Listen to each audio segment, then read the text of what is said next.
Ladies and gentlemen, gentlemen, and gentlemanly ladies, on this week's On the Rocks, we chat with one of my favorite writers of all time, Paul Rudnick, who wrote Jeffrey, In and Out, the Addams Family films, Stepford Wives, Sister Act. Well, kind of. We're going to talk about that. We're going to talk about it all. And we have my special guest co-host, Jeremy Blacklow, the director of entertainment media for GLAAD, is here, and me, your favorite host with the sassy most. Raise a glass and let the drinks begin.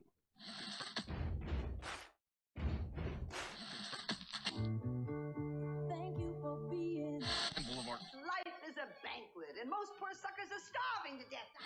I'd like to propose a toast. This is On the Rocks with Alexander, where I drink with your favorite celebrities as we talk about fashion, entertainment, pop culture, reality TV, and, well, that's about it. So pop a cork, lean back, and raise a glass to On the Rocks. Fasten your seatbelts. It's going to be a bumpy night. Lord have mercy, it's gonna be a bumpy night. Buttons and bows and pantyhose On the Rocks podcast, the place where we're too glam to give a damn. Okay, don't ask me why, but my mother is obsessed with watching car chases. She'll fall asleep watching my shows, but give her a car chase and she is awake, she is alert. I have literally been talking to her about my life choices, and off the side I'll see her like look down at her phone. I'm like, is there a goddamn car chase? Anyway, so this Mother's Day brunch, trying to have a nice brunch. Looking down at her phone again, there was a car chase in LA. This one is so great, even I had to watch. The cops pulled over this drunk guy, and somehow the drunk guy got into the cop car and took off with it. And then he got on the police radio, and he was singing Lion King on the police scanner. And you could hear it from the news reporter in the helicopter. It was hilarious. Lion King, don't drink and drive at all, but that is the gayest police car chase I have ever seen. You go, Glenn Coco. Like us on Twitter and Instagram at On The Rocks On Air, and on Facebook, On The Rocks Radio Show. Send me an email, book me for a wedding, funeral, quinceañera, bris. I don't care, I will show up. Info at ontherocksradioshow.com. The show is presented by Straw Hat Media. You can watch and or listen to our almost 250 episodes at ontherocksradioshow.com. Hello to our listeners around the nation on every major podcast platform, on Facebook Watch, and of course we are on Apple TV, Amazon Fire TV, and Roku on the Outlet.tv app. Share, subscribe, leave a comment, leave your phone number if you're single. Whoop whoop. Kurt, do you have a pun for us today? Of course I have a pun for you. Hurry up, we have famous people here. Yeah, I tried to make a pencil with just erasers on both ends, but stopped because it was pointless. Wow. Glad's going to shut us down just for bad jokes. Bad taste. Bad taste. You're welcome. Can't have it. Thank you so much, Kurt. Oh my God, I don't even know what to go. Thank God Paul Rudnick's not in the room yet. He'd be like, I'm out of here. That pun has been brought to you by Gay Desert Guide. I'm so sorry, Gay Desert Guide. For all you Southern California peeps out there, I will be hosting an evening on the Lanai at Oscars in Palm Springs on Thursday, May 27th at 7 p.m. It's a Golden Girls viewing party. We're doing sing-alongs, trivia, and I'm doing a Q&A with season 1 writer Stan Zimmerman, who has all the behind-the-scenes dish of the Golden Girls. It was his first big job. He became really good friends with Estelle Getty. He's got stories. So go to gaydesertguy.com for more information. It's going to be a really, really fun night. My first live in-person event. So we're going to get tipsy. So come out and see that. Okay, let me welcome my guest co-host here to keep me PC and on track. He's going to try. Jeremy Blacklow joined GLAAD in 2017 as Director of Entertainment Media, where he serves as liaison between GLAAD and the film, television, music, and gaming sectors, working to ensure that the industry is equipped to leverage GLAAD's research and resources to bring about fair, inclusive, accurate, and diverse representations of LGBTQ people and issues. But prior to joining GLAAD, he worked 17 years as a journalist with a focus on entertainment news. Yes, entertainment. He began his career at NYC at NBC's Weekend Today show, where he helped cover events ranging from the 2000 presidential election to the Iraq War. He also produced the outdoor concerts on the Today Show Plaza that we love so much. Since moving to LA, he has worked for companies including CNN, Telepictures, Who Say, and NBC Universal. He spent 5 years as managing editor of AccessHollywood.com and later spearheaded the editorial relationship between Yahoo and CBS as The Insider, frequently appearing as an on-air contributor Adding some handsomeness to the screen. He's a Seattle native, a graduate of Columbia University, where he received his BA in History and English with an emphasis in American Studies. He wrote his thesis on the rift between the Gay Liberation Front and the Gay Activist Alliance in post-Stonewall New York, a topic that continues to fuel and inform his passion for LGBTQ advocacy work. In his free time, what free time? He's also a proud 10-time AIDS life cycle participant, and if you don't know what that is, look it up. You literally ride your bicycle from San Francisco to LA in a week. He's an electronic music producer and DJ. Please welcome Jeremy Blacklow.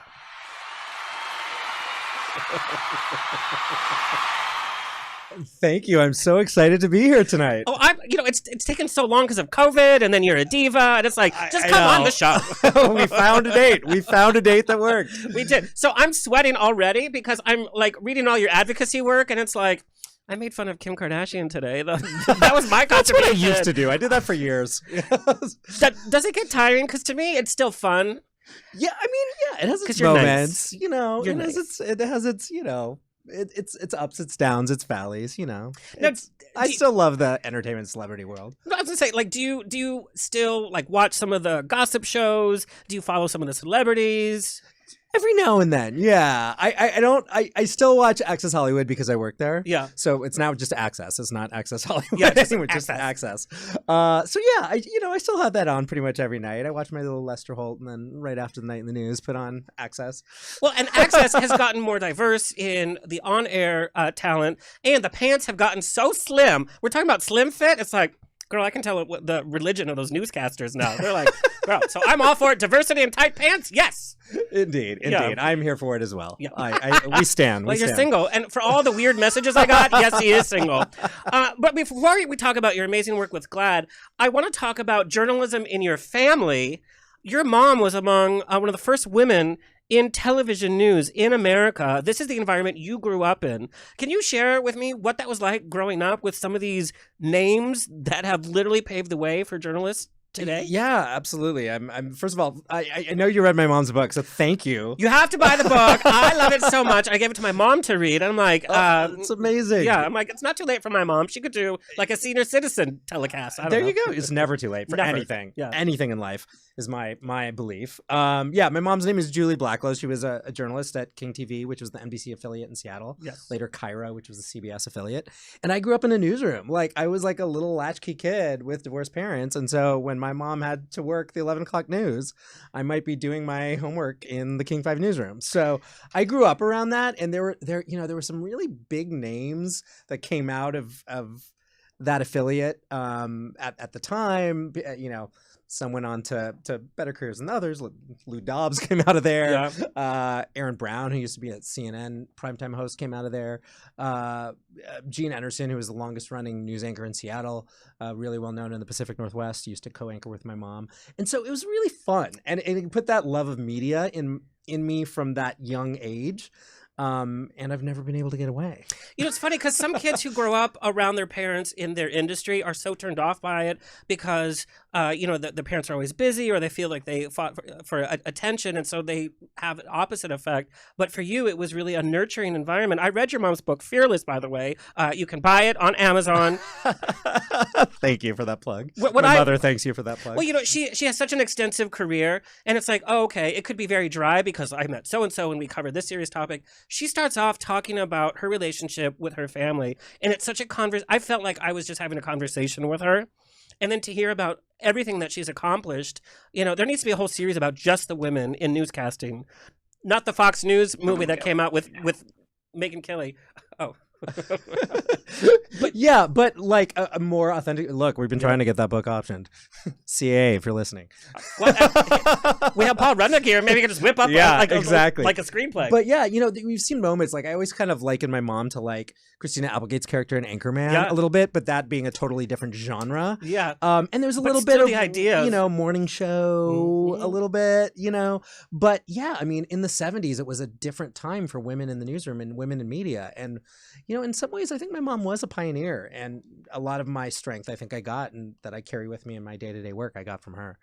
Well, especially the role of, I was raised by a single parent, so having that role, being told by America, hey, you're not a real parent, all these kind of struggles, and then to have to fight your way through a male-dominated genre in front of, you know, thousands and thousands of people every day, and then do your stories, prove yourself as a woman. It's like, hey, my newscasting is just as good, if not better, as some of the other people out there. Not to mention where sexual harassment was rampant. Yeah. There was no such thing as HR in the 70s, and women were just, you know, as my mom writes about, you know, grabbed walking down the hallway by, you know, abusive men, you know, and that was commonplace.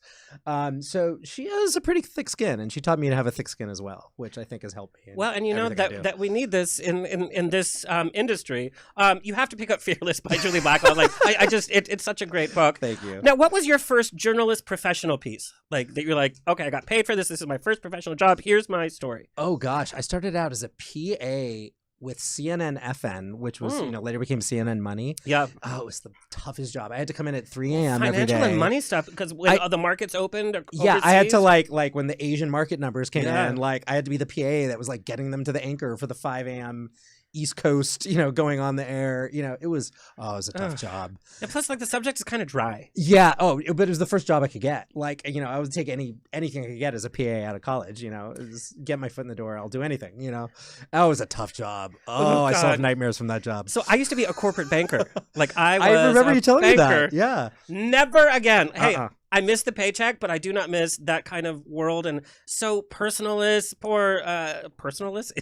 Is that a word? Wait for the top writers of our time, Paul Rudnick. He's like, personalist is not a word. And then watch him write a movie called Personalist with Bette Midler. Exactly. It's going to win all the Oscars. Okay, so working with GLAAD, you and I have had this conversation, but I want to have it for our audience. You know, we gays have loud opinions. We like to be sassy. You also represent one of the most important media organizations in the world, not just for our community, but for minority communities everywhere. You have to be PC. Like, you can't say something bad about a show. You can't say something bad about an actor, even if it's the worst thing you've ever seen, because this is your job. How do you juggle that kind of duality where, hey, I'm a sassy gay man, hated it, but, you know, let's put our best foot forward. You always have to be on, so to speak. Yeah, no, it's true. You have to be very careful about social media. There's what you say publicly and what you say privately. Right. I have no problem with going to it. In fact, I went to a network just last week and told them how much I really loathe their new LGBTQ inclusive show. What network? But, yeah, write that down. I'm going to add that to Truth or Sip. But I told them it would be a show that GLAAD would support. So publicly, I wear one hat. And privately, I was like, I hate this show, but I'm not going to let my personal opinions get in the way of what we're going to do around it. Okay, but let's talk about this. So I'm very honest on this show, and that's what my audience loves. I think just because something is LGBTQ, we give it a pass. Some of the big shows on TV, but you just said, it's like, hey, the show's awful, but we're still going to support it. It was bad writing. It was bad writing. Okay, that seems very prevalent in our LGBTQ community. I'm sorry. Yeah, it can be. I mean, we've got an amazing writer on today, so we can maybe talk with Paul Rudnick about that. We will, but it's like, I don't think we should give things a pass. Like, one of the big shows right now on a network, I'm not going to say it because GLAAD's here. GLAAD's here. But it's like, this is some of the worst acting, some of the worst writing, and it's like, why is this lauded? Great representation. We should be also challenging our community to put forward the best content, because all eyes are on us. And if it's not good, then we shouldn't support it and we shouldn't put it out there. That's a very strong argument. Don't get me started, Jeremy Blacklow. I'm not going to argue with you there. I don't disagree. I will say, though, right now, you know, it's with Pride Month right around the corner. Like, this is the time. Literally last weekend, I watched 5 films and 2 full TV series. All I did was I went to the gym once and I watched TV the rest of the weekend. Is that time of year. Like Netflix and HBO and Disney are all dumping everything on me, and they're like, we need you to watch it tomorrow and send us your thoughts. And I'm like, why didn't you send this to me 2 months ago? Yep. But tis the season. Tis the Pride season, Alexander. Well, you know, Jeremy, I didn't go to the gym and I watched TV all for like 4 days in a row. It wasn't for the job. It wasn't for GLAAD. That's my life right now. Well, we talked about this in the interview we did for Metrosource, and I was like, you know what? I still watch one thing for myself every week. Something that has like nothing to do with work. You have to. Yeah, this week it was Michael B. Jordan in Without Remorse. Ooh, honey. Yes. Okay. Yes, all the smelling salts. Yeah. So I did report, and I have some bad news, everybody. Black Panther 2, he is not coming back in. So I'm still going to have to Google shirtless Michael B. Jordan for the next 2 years. Or watch Without Remorse. But it's like dramatic. There's a scene. There's a shirtless scene. When No, he's I in know, but jail. it's also dramatic, and so you're supposed to be Yeah. like drama. But then I'm all like, oh But shirtless Michael B. Jordan. God, shirtless. know. I mean, even with a trash bag, it would be like, girl. Yeah, he is- I God. know. I mean- he's a whole lot of fun. I mean, you're born the way you are, but God, if somebody wanted to switch, it should be him. He was blessed with the pretty stick, wasn't he? Yeah. With a what? The pretty stick. Oh, He's pretty. with a pretty stick. With- I'm like, just well, I pretty. wouldn't know He's Jeremy just- Blackloud. What do you like, know? Well, he's just a pretty man.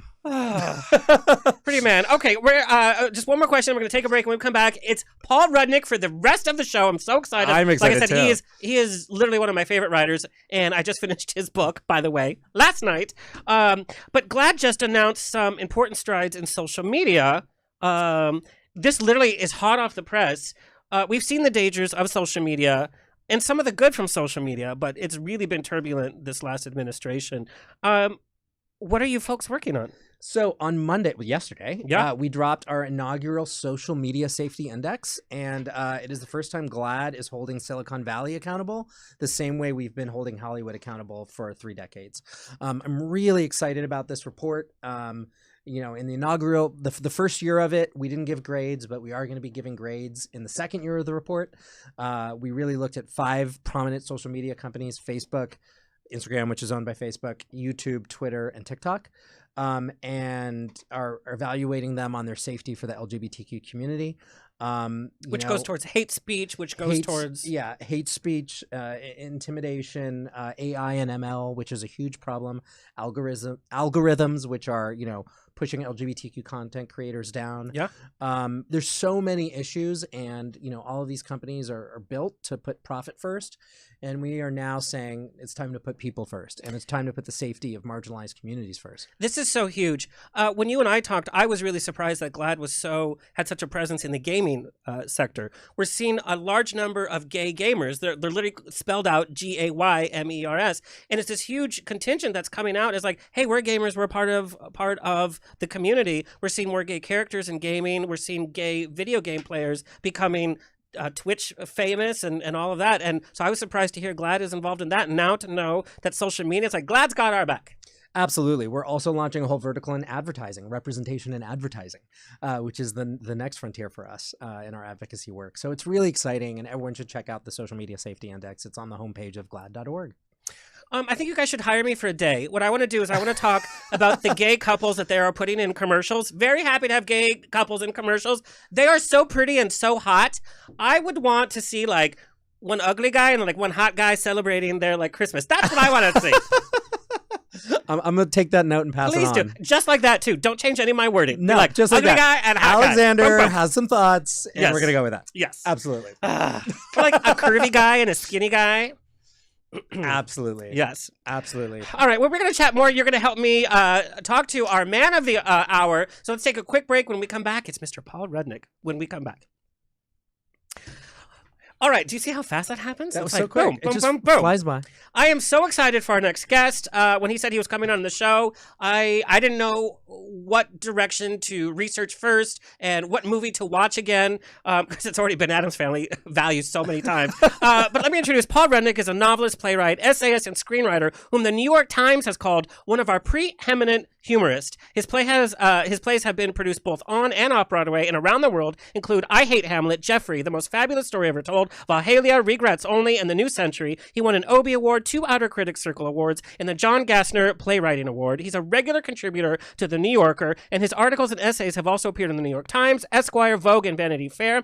His screenplays that we love so much include In and Out, Sister Act, we're going to talk about that, and the screen adaptation of Jeffrey, and of course, Addams Family Values, as well as the scripts that he doctored up that he's not quite given the credit for. His young adult novels entitled Gorgeous and It's All Your Fault have been published by Scholastic.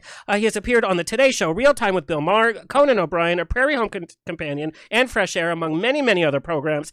He's currently writing the book for the Broadway musical adaptation of The Devil Wears Prada. Guess who's doing the music? Mr. Elton John. During COVID, HBO aired Coastal Elites, written by Mr. Rednick, directed by Jay Roach, starring Bette Midler, Dan Levy, Issa Rae, and Sarah Paulson. Went viral. Everybody saw this hilarious piece. It's the only thing that kept me away from ordering Postmates. I was like, I have to watch this. His new novel is a romantic comedy entitled Playing the Palace. It's going to be released everywhere May 25th. Literally, you can read it on your Kindle. You can get it on Amazon. You can buy the hardcover. I've already read it. Please welcome Mr. Paul Rudnick. Hello, how are you? You know, Mr. Rednick, I'm fine. I feel like I know you through your pieces because your style and your voice, you can tell this is Rudnick. It is so... I wouldn't even know how to categorize your humor. I know many reviews from your plays and your movies have tried to give you like a one line, like this is what his humor is about, but there's really no way to kind of encapsulate what your humor is or even what the style is. I just want to say that. First of all, thank you for having me on, and thank you for saying such nice things. Yeah, I could never categorize whatever it is I do, but it's probably what happens if you take, you know, a gay Jewish guy from New Jersey and send him to New York and unleash him. You know, it's a it's beyond my control. You're Jewish? I had no idea. L'chaim. L'chaim. But you would go see theater as a kid. Like, wasn't like if it was a special occasion, you could go see a Broadway play or something. Like theater was a part of your growing up. Yes, and my favorite thing was I was allowed to pick a Broadway musical to go to on my birthday every year, and starting when I was like 11 years old, and I had infallibly the worst possible taste. I would always pick something that would be the biggest bomb of the season, and I didn't care because as long as there was, you know, a red velvet curtain and an orchestra, I was in heaven. Well, it's so odd, and I'm sure this happens to many gay people, but that there is a period in your life that's sort of pre-taste where you just are open to experience, and that evaporates very quickly, and then you develop opinions. But I have to tell you, you know, some of the flops are so fun to see or even to listen to, like Betty Davis's Broadway musical. I forget what the name is now. You know, she had like a 2-note range. I listen to that album all the time because it's so bad, it's delicious. Lauren Bacall and Applause. I mean, no applause, but it's so good. Carrie the musical. I listened to that album over and over.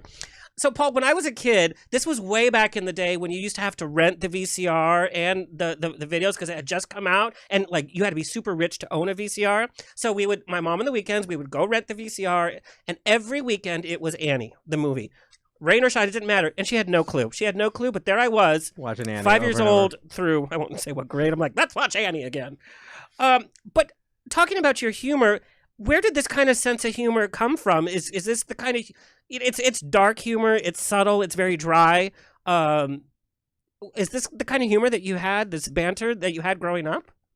Well, I think a lot of it came from my family because they were, especially my mom and her sisters, who were teachers and librarians and who just so prized a sense of humor for every form of balance. That, you know, and it's kind of a tradition among almost any minority that if you...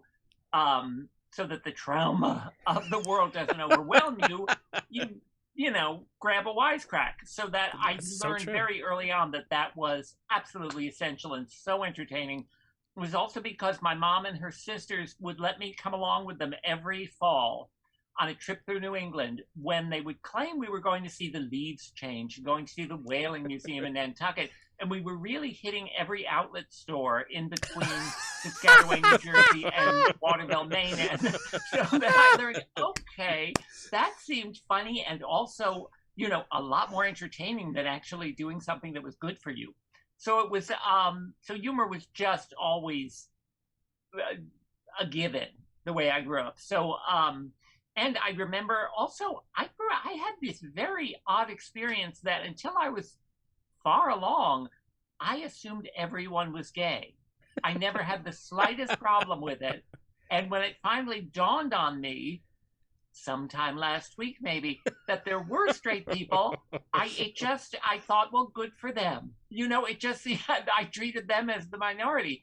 And I don't know where that came from, but it was a wonderful aspect of my childhood because I never felt discriminated against or fearful. I felt superior, which is very dangerous, but still kind of lucky. So yeah, all of that ended up kind of melting together into my point of view. It's very interesting. You say humor almost like survival. And I know growing up, I always felt on the outside I was one of the only Latin kids in school. I was chubby. I was nerdy. But even with family, your way of survival and self-defense is kind of humor. It's like, look at me, look at me. If you're laughing with me, or then everything's fine.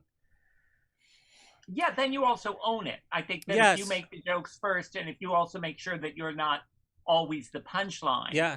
And if humor also tends to involve a certain amount of intelligence sometimes, then it suddenly is your playing field. And that's so important, I think, at any point in your life, that you're in charge.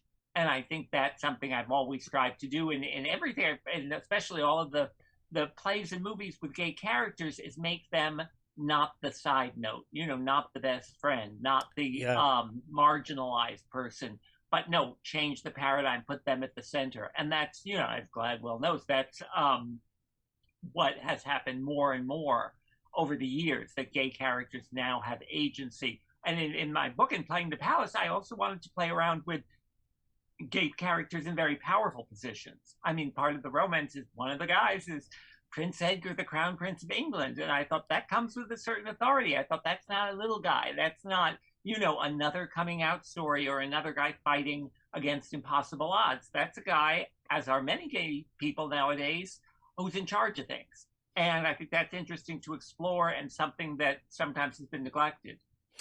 I've noticed that in all your pieces, you make sure that all of the outcast characters, and I think this is what I loved so much about Addams Family Values, is that they are powerful in their own way, whether, they're the really cool characters or they're in a place of power. You've never apologized for them being outcast. And that's what I love about your characters.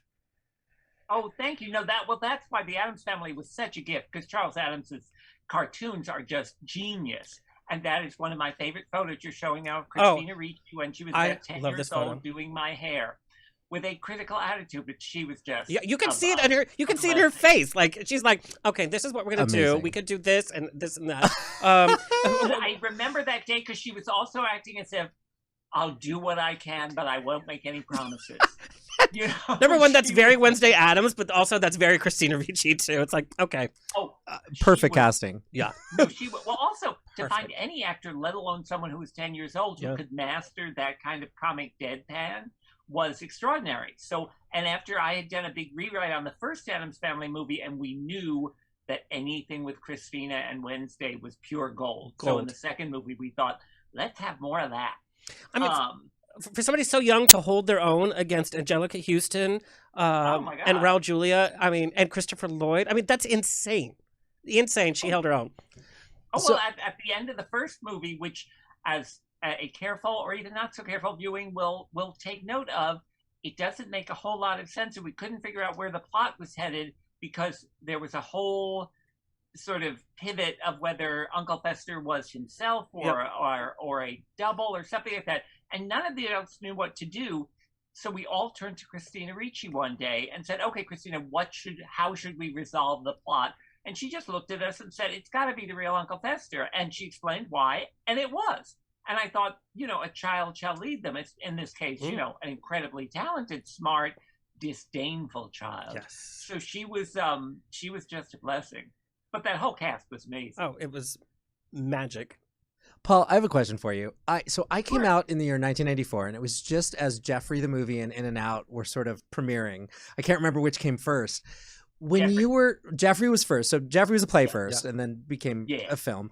And I remember those were the first times that I saw you could be gay in the genre of comedy. Like, we're talking about comedy, right? And it was the first time I was able to laugh, about, during my coming out story when I was 18 years old.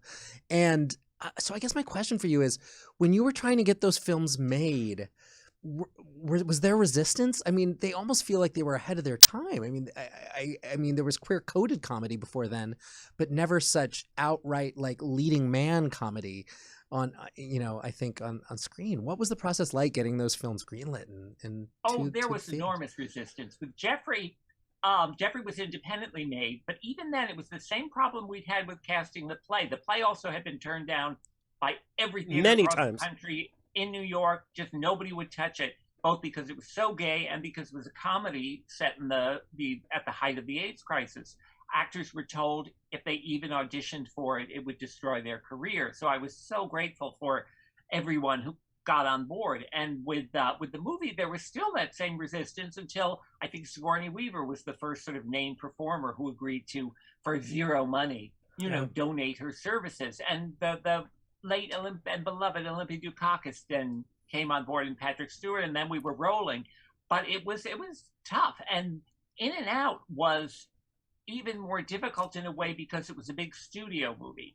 And the argument that studios use, and still to this day will sometimes attempt, is that, oh, we would love to make more gay films, but they don't make money. There's not a large enough audience. It's niche. It's unrelatable. All those sort of buzzwords, which just isn't true.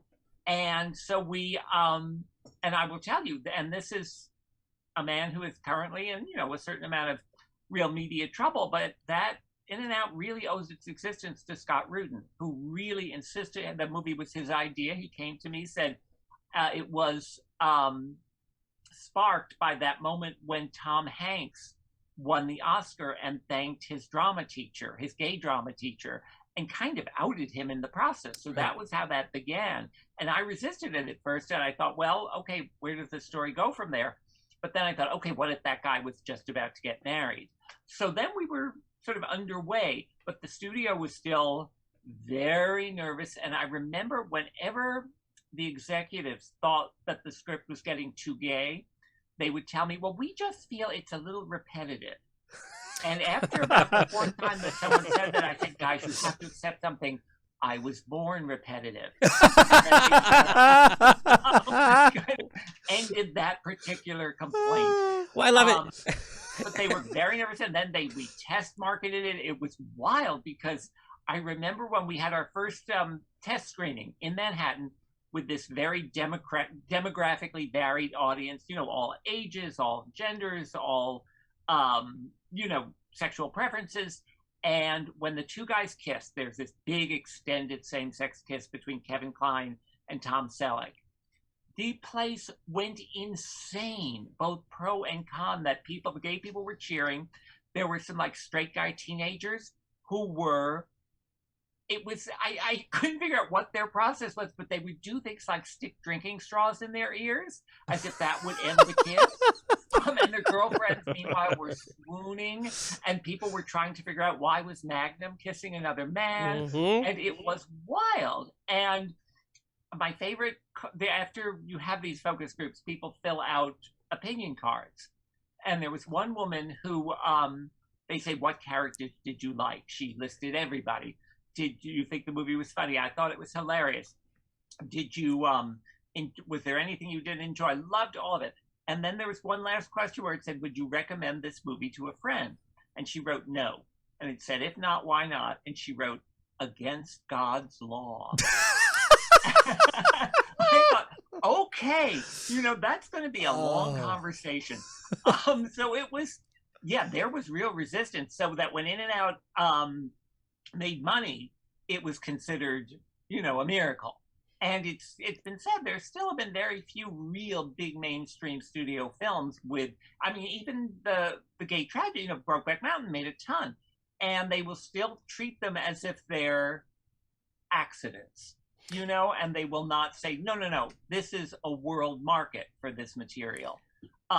Luckily independent movies have taken up an enormous amount of slack, and there are, thousands of great queer films, but neither of those movies happened easily. Paul, I think we need a sequel to In and Out called Against God's Way. Against God's will. Yeah, Against God's Will. I want that movie. Yeah.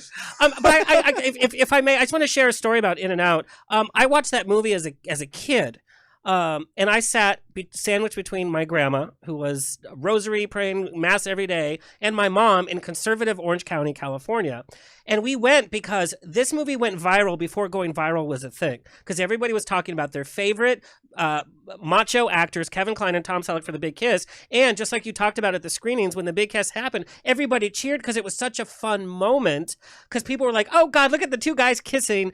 And then, for us queer kids that were not out queer yet, it was like, wow, that's something on the screen that everybody's cheering for. for me, that was a turning point in terms of what I expected from entertainment and the kind of conversations and what I could share with my family. Incidentally, I watched Brokeback Mountain between my grandma and my mom because it was an Oscar nominee, whatever. I didn't know how graphic that film was going to be, and so my grandma was like, "Hey," like she wanted Kevin Kline and Debbie Reynolds to come out and like do a little ditty from In and Out. But that's kind of what In and Out I think of as pioneer, as well as Jeffrey. You know, there was Oscar buzz around Patrick Stewart for his role, and Jeffrey was a success. Didn't make all the money that In and Out did, but it really was. You know, Steven Weber was the lead, and we saw this great cast of actors coming together for this important film. And it was the first time that, you know, it maybe wasn't the biggest mainstream hit, but mainstream Hollywood was talking about it, and audiences that were not gay or that necessarily didn't go through that AIDS epidemic were watching this film.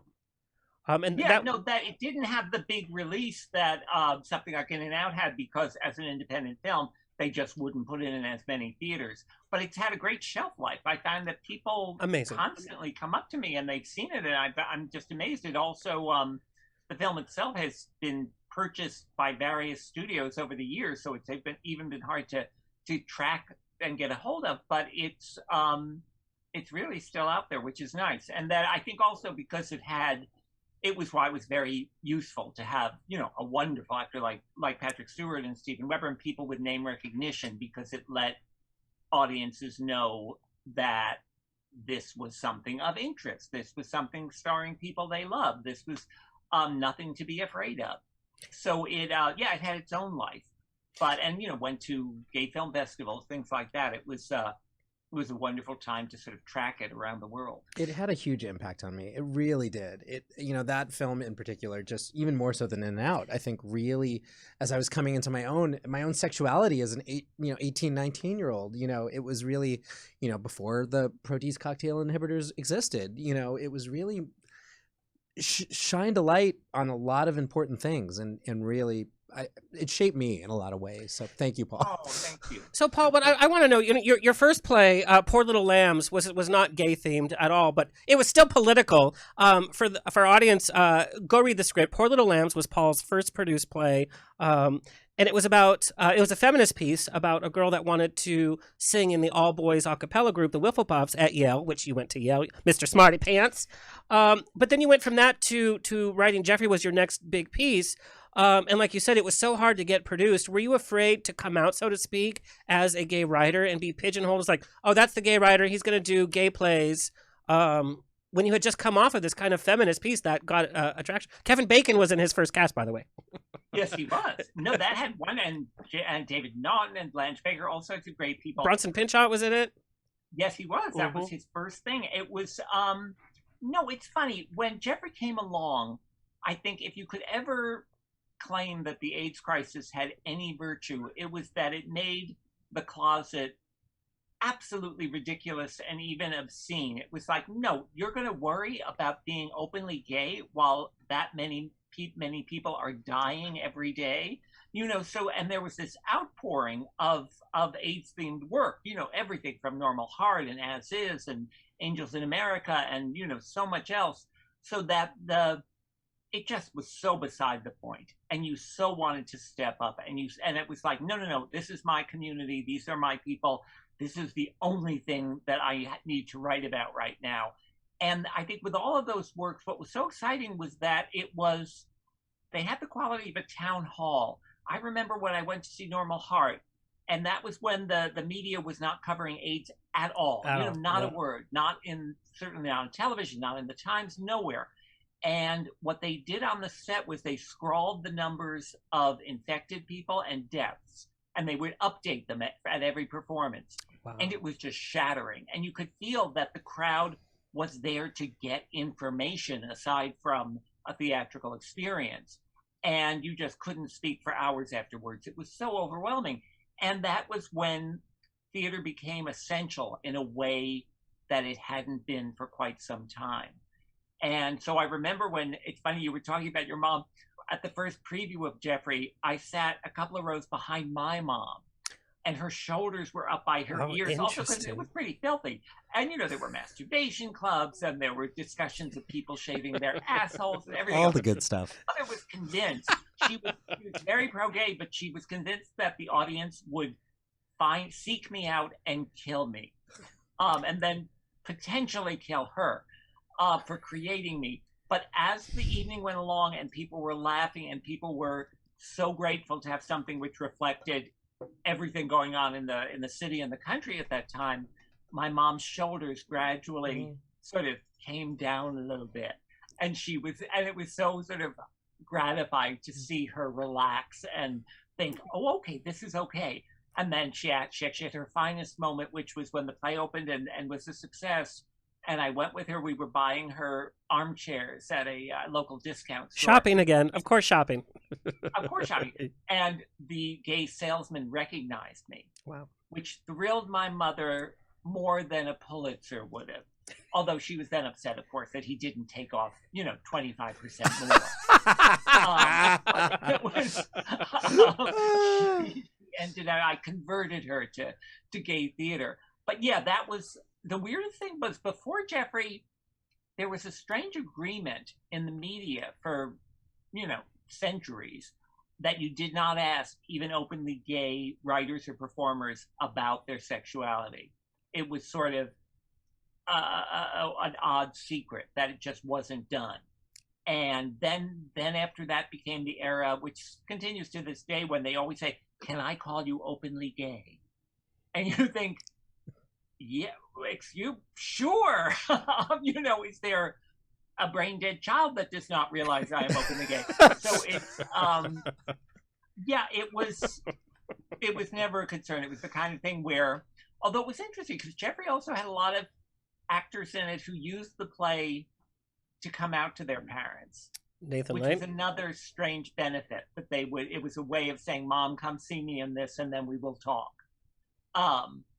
And then when we shot the movie, which we shot all over New York without permits particularly, and we were using people for when we were staging a gay pride parade or a sex club who were actually going through all of this, it again became a community effort. And so, yeah, that's what you wanted to be a part of. It was, nobody was in the closet then. And I think there was sort of a dam bursting. And since that's not that AIDS has in any way disappeared, but it certainly made an enormous difference in gay people's cultural profile. We talked earlier about how comedy kind of, what was our self-defense mechanism. I think that's what your pieces did. I was lucky enough to interview you for the Pride issue that's coming out for MetroSource. And in the article, I call you a pioneer for every Drag Race, Will and Grace, Brokeback Mountain, Pose, every kind of show like that. We owe it to pioneers like you in the early 90s that were using comedy to make it okay for people to talk about AIDS, for people to talk about gay relationships coming out. This comedy, like you said, with your mom's shoulders, it made people relax and like, okay, we can talk about this because it can be funny and it could be relatable and it's gonna be okay. And gay people have such a great are known for their sense of humor. Why wouldn't you want to? Not my ex. That it's a great calling card among other things. So I was so thrilled to sort of tap into that. But yeah, and it's funny because I was listening to you talking earlier about, do we approve of various artworks or shows or films just because they're gay? But I think something that's happened, which I've been very grateful for, is that there's now enough gay content out there, still not the variety that you'd like to see, but that no one piece has to carry the burden of representing every possible, queer life, so that you can afford some gay duds, you can afford some gay sci-fi, you can afford some gay romantic comedy, which like Playing the Palace. So it's nice to see that variety, and that took a long time to get anywhere near. Absolutely. And, people always ask me in my work, what do you want to see that you haven't seen yet? Oh, that's a good question. And God, I wish I would come up with that question. Well, you're welcome, Alexander. It's like I work really, really, really closely with my two coworkers, Nick and Alex, who are a transgender representation team. And we're always, probably 80% of the inquiries GLAAD gets these days are for telling trans stories the right way, right? We want to do this right. We need GLAAD's help, and Alex and Nick's proverbial phones are ringing off the hook. And they're always asked, what do you want to see next? You know, we're always like, well, we've had plenty of intense transgender dramas. We haven't had transgender comedy. That's very true. Yeah, and we haven't had transgender rom-coms. Now, I know a couple of trans rom-coms are in the works, but even more so, the trans community, you know, when I ask Alex and Nick, who are both transgender men, what they want to see, it's like, we need trans leading characters who we can laugh with, because if you've seen Disclosure on Netflix, you know that, you know, the trauma of how much the transgender community has been laughed at for so many decades, and now we need to laugh with the trans community. So what we have not seen yet is true trans comedy. NBC had a short-lived primetime comedy this fall with Shakina Nafak, who's an amazing trans actress, was on. It was called Connected. It was very shortly on the air for like 5 episodes this fall, but we haven't really seen trans comedy, and so that's what we want to see next. That was the COVID. Yeah, it was a little bit like Coastal I went to high school with her. Quite. You went to high school with Shakina in Orange County? Yes. That's crazy. She's really talented. Although there's a spectacular and best-selling novel now called Detransition Baby by Tori Peters. Yes. Who's a trans writer that is hilariously funny and so smart. And I believe just optioned. Exactly. So that, I mean, she is, you know, a genius. So that I think that's when I read that book, I was not only just riveted because it's so gorgeously written, I thought, oh, okay, this is what the world has been waiting for. Yes. This is a breakthrough. Yes, and it's coming. The material. And if that gets adapted, which I think it's in the process of, that will make a difference. And Tori Peters is somebody the world has been waiting for. You know, there are countless other superbly talented trans writers and performers and directors and everything else. But when you read that book, it becomes indisputable. And because it's doing so well, you realize it's reaching every possible audience. And I'm sure that I know from reading interviews with Tori Peters that she also was up against that, not just a glass ceiling, but, you know, a glass wall of, no, there's no audience for this, or this is so limited. And if you start that book, I would defy anyone to put it down. And it's also what's the name of the book? It's called Detransition Baby by Tori Peters, Torrey. I think Alexander just booked her on the next show. I'm gonna read that. We're gonna book. Because it's really funny too, because she also you feel sinful when you read it, which is the best way to feel. You feel, oh my God, I'm getting a point of view that hasn't been allowed before. And questions that I didn't even know how to phrase are being answered. And I think you could feel when you read it, there you go, how Kurt, what you're a so good. sort of touchstone it's becoming, both for people in the trans community and everybody else, that it's like, okay, you have to read this. So it's a treat. So yeah, I think there's going to be more. You know, you look at Laverne Cox, you look at the people who are becoming the public face of transgender activism, and they're just, you know, delightful and so gifted and so, you know, and my God, they are, you know, shouldering that responsibility of representing a minority that has not been heard from and that has been silenced for so long.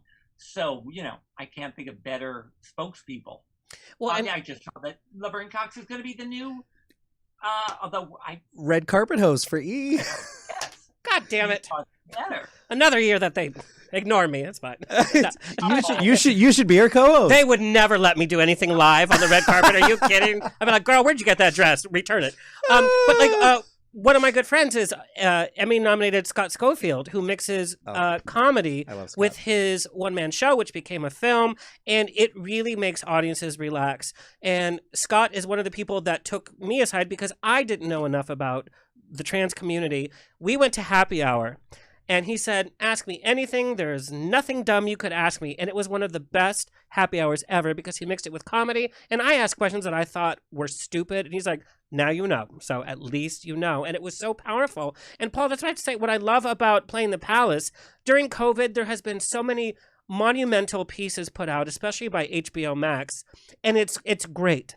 But it's like sometimes we want to relax and laugh and enjoy and be gay with all of that, without all that pressure, because we have it. And during COVID, it's like, girl, we needed a little break. A little relief, a little laughter. Yeah. And Playing the Palace was such a breath of fresh air. And it's like, because I felt, again, we're going to get out of this. We're going to be okay. And I'm going to find a prince. You are. Exactly what I was after, because I thought, especially, even though I'd started writing it well before COVID, I thought I'd been dealing, especially during the 4 Trump years, everyone I knew, myself included, was operating at such a peak of anxiety and anger, and just, every day there was a sense of how much longer is this going on. So I really wanted an escape, and working on Playing the Palace was just what, it was pure joy. And I thought, no, this is going to be a book without a single mention of any Republicans in it. It was just going to be a celebration. And so that's what I hope people will take away from it. And that it was also, again, getting gay people to the center of stories where you wouldn't necessarily find them. That it was also so important to me that both leading characters, aside from everyone else in the book, were already out, that these were not people who were going through trauma. It was matter of fact. It was like, this is who they are, and it had already happened, and this is how life happens to everybody. Right. And their problem was falling in love with the Crown Prince of England and meeting the Queen and all that stuff. But those are obstacles that, feel kind of delightful. Okay, Paul, one of my favorite scenes in the book, and if you ever do like an audio version of the book, I have to play the Queen. The first time we see the Queen, she's in the kitchen in the middle of the night trying to get some food. Oh, I think I want to be that. Like that scene made me laugh so hard because, like, number one, it was the lead character. It was like, I'm hungry. I'm going to go into the palace, into the kitchen. And there's the Queen doing the same thing. I was like, you go, girl. That's exactly what I was after, because I thought if I was suddenly left alone late at night in Buckingham Palace, I would start checking things out. I would snoop like crazy. Right. And it was, and although you would, I'm sure you would make a superb Queen Catherine. I got very lucky. The wonderful actor Michael Urie from Ugly Betty, and we've talked to him on the show. He was so delightful. He is delightful. Oh, he recorded the audiobook of Playing the Palace. I'm so happy for him. You've been replaced, Alexander. And he is right now shooting a gay rom-com up in yes, Canada. He is. All the way. Yes, he is. But I grabbed him because I had known him from his theater work. Buyer and Seller, hello. Buyer and Seller was so good. I saw it 3 times at the Amundsen, and I didn't know anything about the show. And then my friend's like, "Oh, I have front row tickets." I'm sitting there, there's Michael Urie like right in front of me, so entranced. I was like, I have to see this twice. One to like look at it from an actor's point of view, and then the third time just to enjoy it. Oh yeah, no, and that was by the wonderful Jonathan Tolins, who's also one of the lead writers on The Good Fight, and so I adored that whole piece. But yeah, no, because I first had always thought, okay, if you're getting introduced to the Queen of England as her grandson's boyfriend, you could do it through the official channels, but I thought, no, it would be more fun in the kitchen. That was perfect. And that conversation is something that my grandma would have had with one of my suitors. It was so, where they're protective and they're like, okay, girl. I mean, she was as gay as he was, like, really. Okay, you guys, I literally have like 6 pages of questions for Mr. Paul Rudnick, so I'm so excited to hear. But we're going to do a little topic, or a little segment we called Hot Topics. Kurt, go ahead.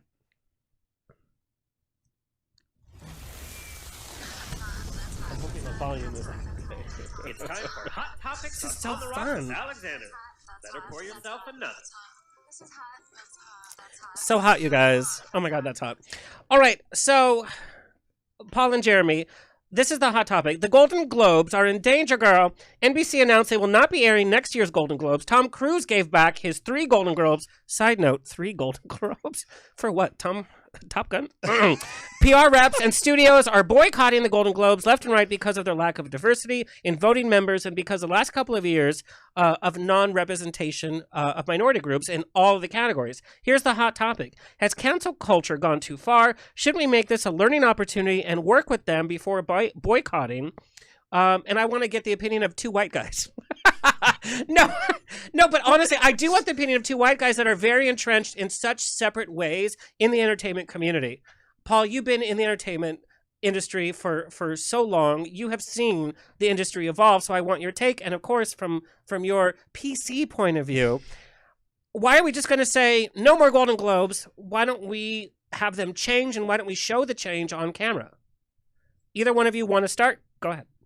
Well, my first heartbreak, of course, was for Pia Zadora. Girl, that's the world's greatest heartbreak. Globes moment of all time. She once won a Golden Globe for The Lonely Lady, a film that no one has ever seen. And I thought, okay, you need an award that pretty much anyone can get if you bribe the judges. Well, that's a good point. And then I thought maybe they should just not have the awards and only have the party. Have it exist. That's the only best as a part. party. No shows. Just let all the celebrities get drunk.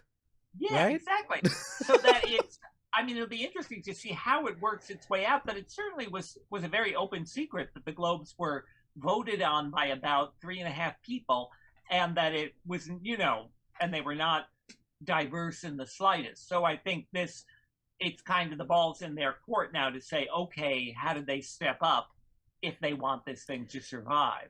So, Paul, how would they step up in the short amount of time?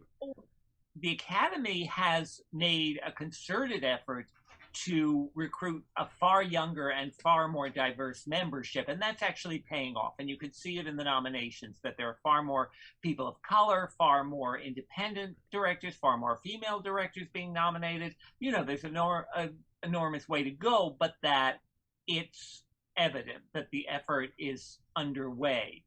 I don't know how the Globes would go about it, because they seem to meet for about 15 minutes a year. So it's strange. It's also, I think sometimes it's a little weird when people put such emphasis on a silly award show. You think, okay, all representation matters, but there's a silliness there where you think, no, that needs to be corrected, but I don't know if it's essential, and if it goes away, whether that will be some genuine heartbreak.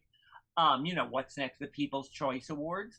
So it's it's a tough one. I don't know how that organization ever came to be. So I guess you'd have to really study their bylaws and who's allowed in, and how they could open that membership up, because I think that's where change happens. It's not just in window dressing. It's in saying, no, you need to have everyone everywhere, that it's not just a statement to the media.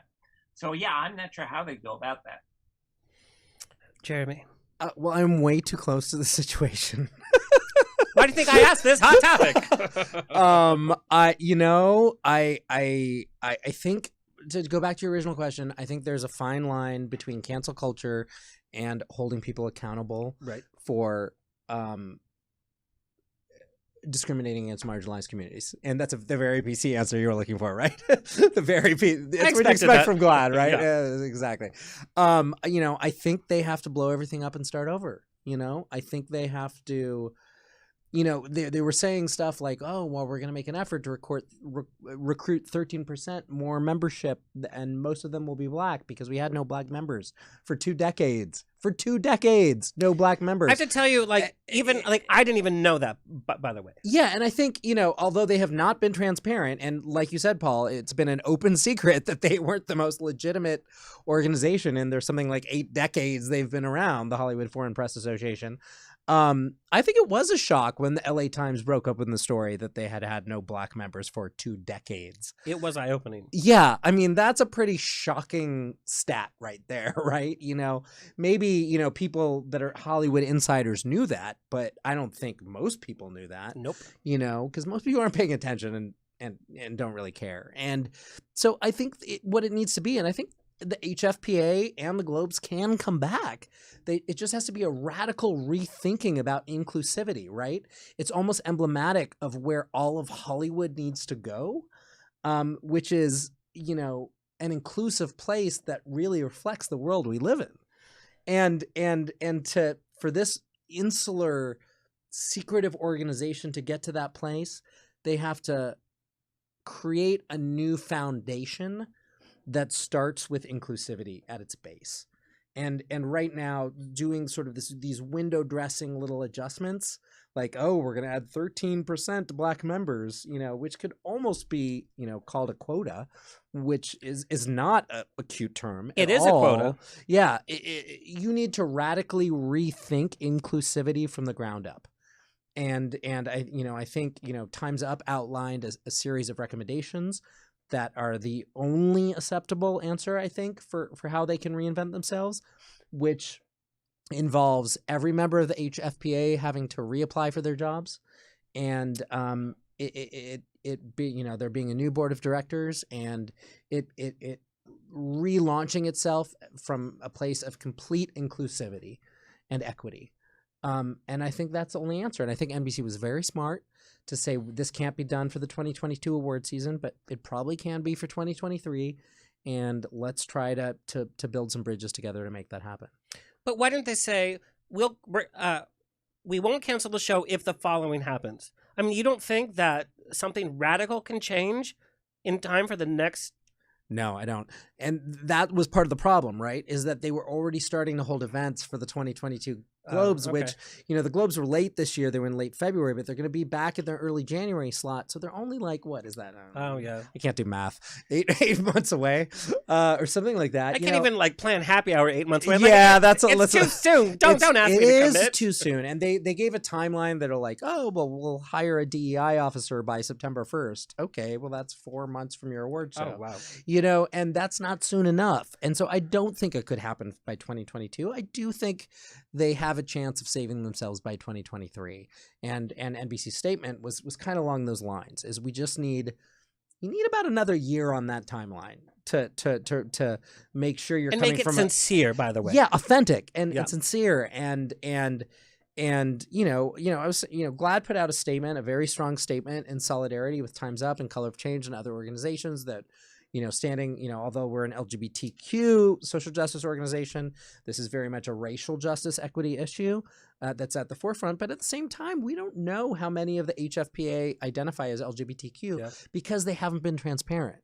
I assume there are some gay and, LGB, probably not trans members of the HFPA, but we don't know because they haven't ever released those statistics. So, I think what should take its place is an award show that celebrates the way the world really looks. Like the GLAAD Media Awards? Like the GLAAD Media I Awards. love those media awards, by the way. Yeah. That celebrates diversity, equity, and inclusion in all of its forms, and looks at, all the groups like, GLAAD and Color of Change and CAPE and Illuminative and the Muslim Public Affairs Council that are doing all this really important work in Hollywood for underrepresented communities and celebrates those and puts those underrepresented communities at the forefront. And that's what the Golden Globe should be going forward.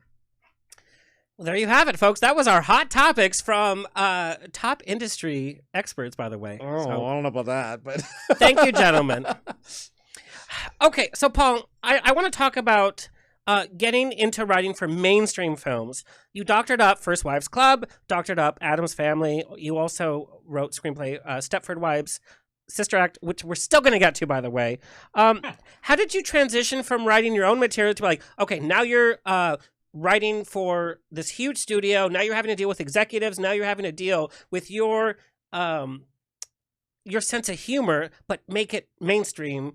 Still put your edge on it, make it Hollywood, and then you have to deal with all of these like rules and restrictions. How did that transition kind of happen? Well, I do it kind of in midair. I did what so many playwrights do, which was the entire time I was working on all those films, I was also working in the theater and mostly off Broadway in Manhattan. So what you would do, because theater does not pay your bills or pay your, yes. Very true. Starbucks. The movies are basically, UNICEF for writers. So it was, I would go back and forth, and I was very grateful. I mean, I was thrilled to have that opportunity to sort of enable myself to do far more personal work and far more controversial work by doing more mainstream films at the same time and sneaking in sometimes. You totally snuck in, yes, the edges, and also where I was getting to work with some of the most amazing talent, with the ladies on First Wives Club. So it was, it was kind of a balancing act, but one that I was very happy to take advantage of, because it's how you cobble together a living as a writer, then and now. I think what's great about the, especially the streaming world now, is they are hiring more LGBTQ writers to write LGBTQ material, that it's not necessarily a trade-off of, okay, you can go off into your urban corner and work on your personal material and then come out here and do crap. It's there's been a little bit more progress there. But yeah, no, it's funny. I was just reading about someone was commenting on the gay bar scene in First Wives Club, which was not in the original book or the original script. So funny. Actually, So funny. And so true, by the way. I've seen those women in my gay bars. It was so odd. When I first got the script of First Wives Club, it was a very serious film originally. And What? I know. I'm like, That what? wouldn't This have is worked. mind blown. that's kind of why they brought me on. But what I loved was that Diane Keaton's daughter was not a lesbian at that point. She was sort of mentally challenged. She was, I may have had Down syndrome. It was sort of being portrayed as kind of a heartbreaking story, which seemed insane on so many levels. And so then I remember someone saying, well, we'd like to make her a lesbian. And I said, sure. I said, or she could be a mentally challenged lesbian. There was just the most lunatic sort of Hollywood reckoning. But that's, again, and I do have to give him credit, that was a Scott Rudin project, and he really made sure that there was a level of quality there and a level of gayness as well, that there was a certain insane sophistication there. And when you've got Bette and Goldie and Diane Keaton, it's going to attract every possible moviegoer, but it's certainly going to make gay guys pretty happy. And then Maggie Smith for her. I mean, come my on. God. It was the gayest film without being gay. Of course, we all love your films. But that's what you do, Paul, is like you instill your personality so much that no matter what film you're writing for, we just love it. Oh, well, I'm so thrilled. I mean, that's what I live for. And it's interesting, the overlap. I always think that Bette Midler was certainly instrumental in this, but there were even other performers, Robin Williams, for example, people who took advantage of a lot of gay style and gay sensibility and kind of worked it into their material in ways that were often, wonderful, and they would pay tribute. But then, finally, when we could have Nathan Lane, when you could have Michael Urie, when you can have Jim Parsons, now, you have openly gay stars who are able to play gay roles, play straight roles, everything, all across the boards. But yeah, you could chart the timeline of the gay sensibility, which has always been there, but it became more and more prominent in very mainstream culture. And then when a show like Will and Grace happened, you realized, wait, what was the fear? What was that? Why was this being resisted for so many centuries and decades? That it was delightful and varied, and certainly gay people would take sides on every possible gay project because that's how we deal. But yeah, it's been fascinating to see gay people and again, a lot of this was white gay males, cisgender males, making their way to the forefront, and that was the first line of infiltration. But now, thank God, there's been far more diversity. There's certainly an enormous amount of work yet to be done. But yeah, I mean, New York, there's a moment in In-N-Out when the wonderful Joan Cusack, she's just been jilted at the altar by her gay fiancé, and then she goes to this roadhouse and she sees Tom Selleck, and he's so dreamy, and she's, thinks, maybe there's a glimmer of hope here, and then he's gay, Yep. And she bursts out of the bar and screams to the world, is everybody gay? It was one of the best life-changing moments on scrend for me. I hope so. Well, I was so proud when someone once sent me a dance mix of some big, 12-inch dance single where interpolated into it was Joan screaming, is everybody gay? Yes. I need that dance mix. Yeah, well, I think we all do. That'll be like my new ringtone. Yeah. Well, it was Is Everybody Gay and her screaming, fuck Barbara Streisand. No, I do. I have the fuck Barbara Streisand because it's its own mix. It's hilarious. Oh, that can be your ringtone too. Yeah. But no disrespect to Barbara. But yeah, I remember years ago I wrote a cover story for New York Magazine called Is Everybody Gay? because I think there was a sense where I almost felt bad for straight people because they're suddenly gay people were getting a lot of coverage. And what I think is a tribute to GLAAD and to gay people in general is that we stuck around, that it did not prove to be a moment or It wasn't a trend fad. Yep. or, a fad, that it was like, no, we are part of the world. We are not going away. We are not being pigeonholed anymore. We're not being polite. So it's, and I think that's where GLAAD has been so essential in kind of holding the entertainment industry's feet to the fire, to say, no, you have to keep doing this. This is not a token effort. This is not your yearly charitable contribution. Because, I think it's, we're just at the beginning, in a way, of a blossoming of all sorts of stories being told. So Paul, Joan has given you, is everybody gay? She's also given you Malibu Barbie. Like, I mean, that's just, I'm sorry, come on. That's part of our everyday speech. Vernacular. Yeah, it is. Our cultural heritage. The day we shot that, when Joan Cusack, again, who's just a goddess, when she was shooting her big final meltdown in front of the Addams family, who were all, if I recall, in electric chairs. Yes. It was so funny that everyone on the set, the crew, everybody was shoving like paper cups in their mouths so we wouldn't laugh and ruin the take. Because Joan was just so heavenly. I remember on In and Out, after Joan had her scene with Kevin Kline in the side room where she goes, "Was there any other time you could have told me this?" And she just bliss, and the crew burst into applause. And afterwards, Kevin Kline, who's just a dream, he turned to me and he said, "Paul, why don't they applaud after my scenes?" And I assured him, I said, "Oh, Kevin, that was pity applause." He said, "That's right." He accepted that. But yeah, no, you pretty much, ultimate rule of comedy is you cannot go wrong with Joan Cusack or Kevin Kline. You know that, but Joan, there's nobody like Joan. Her inflections, she brought your script.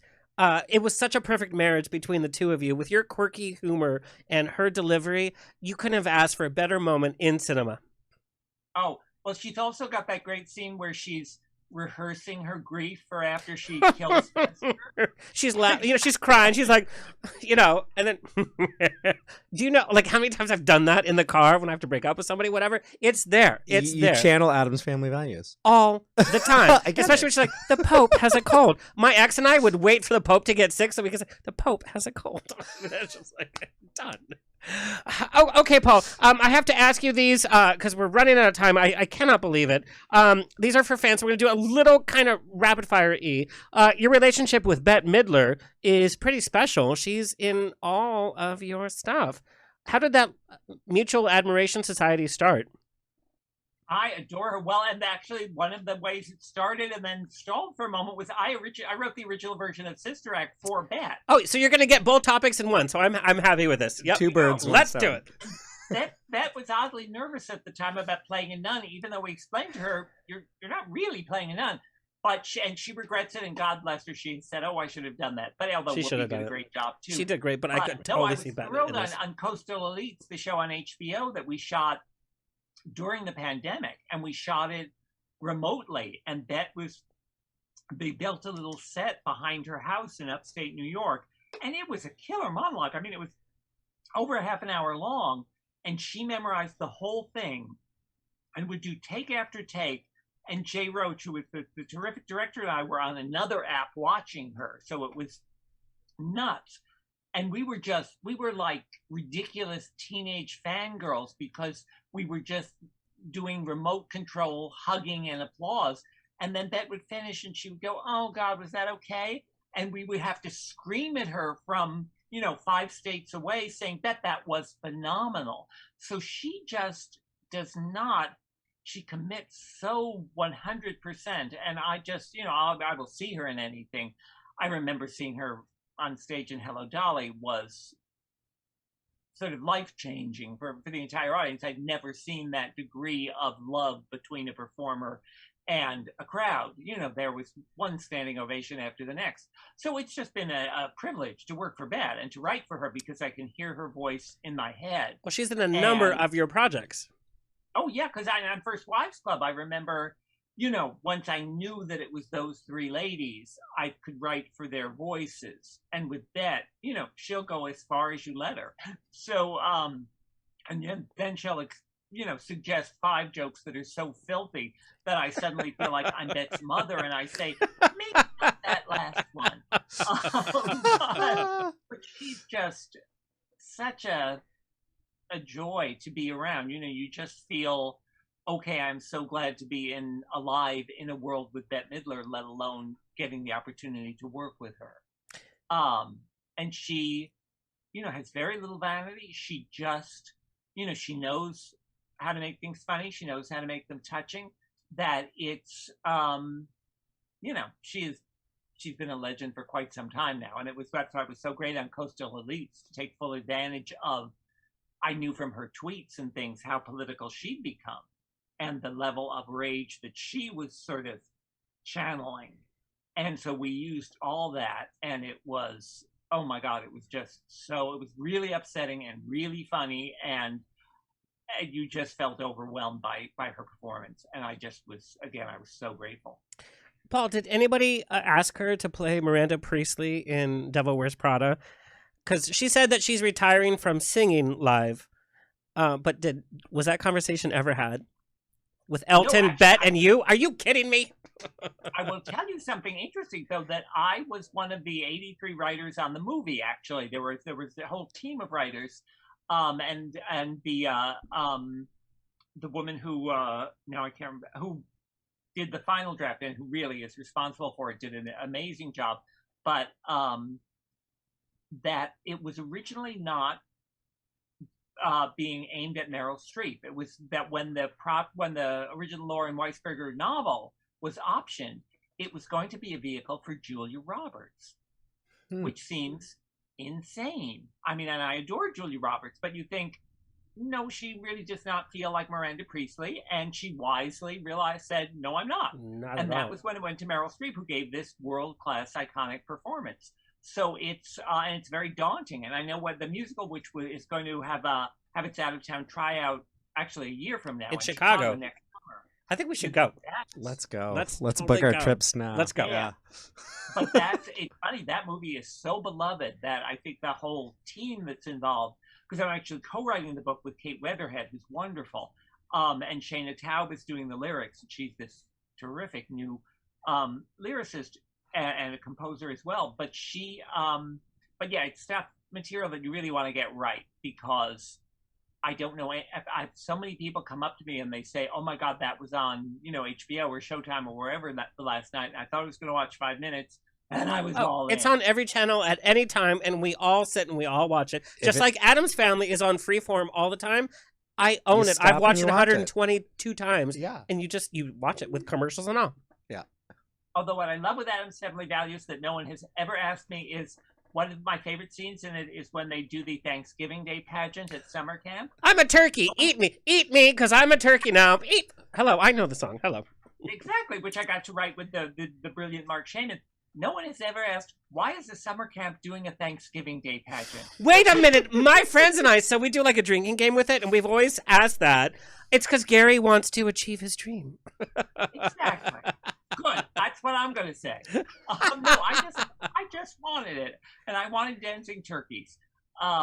It's sort of like at the Especially end. Pugsley. It's so perfect. When they sing "You Don't Own Me" at a shelter for battered women, and you think, okay, I'm not sure this is necessarily going to, forward the cause of battered women, but I'm sure glad to see those ladies all in matching white outfits dancing on Great Jones Street in Manhattan.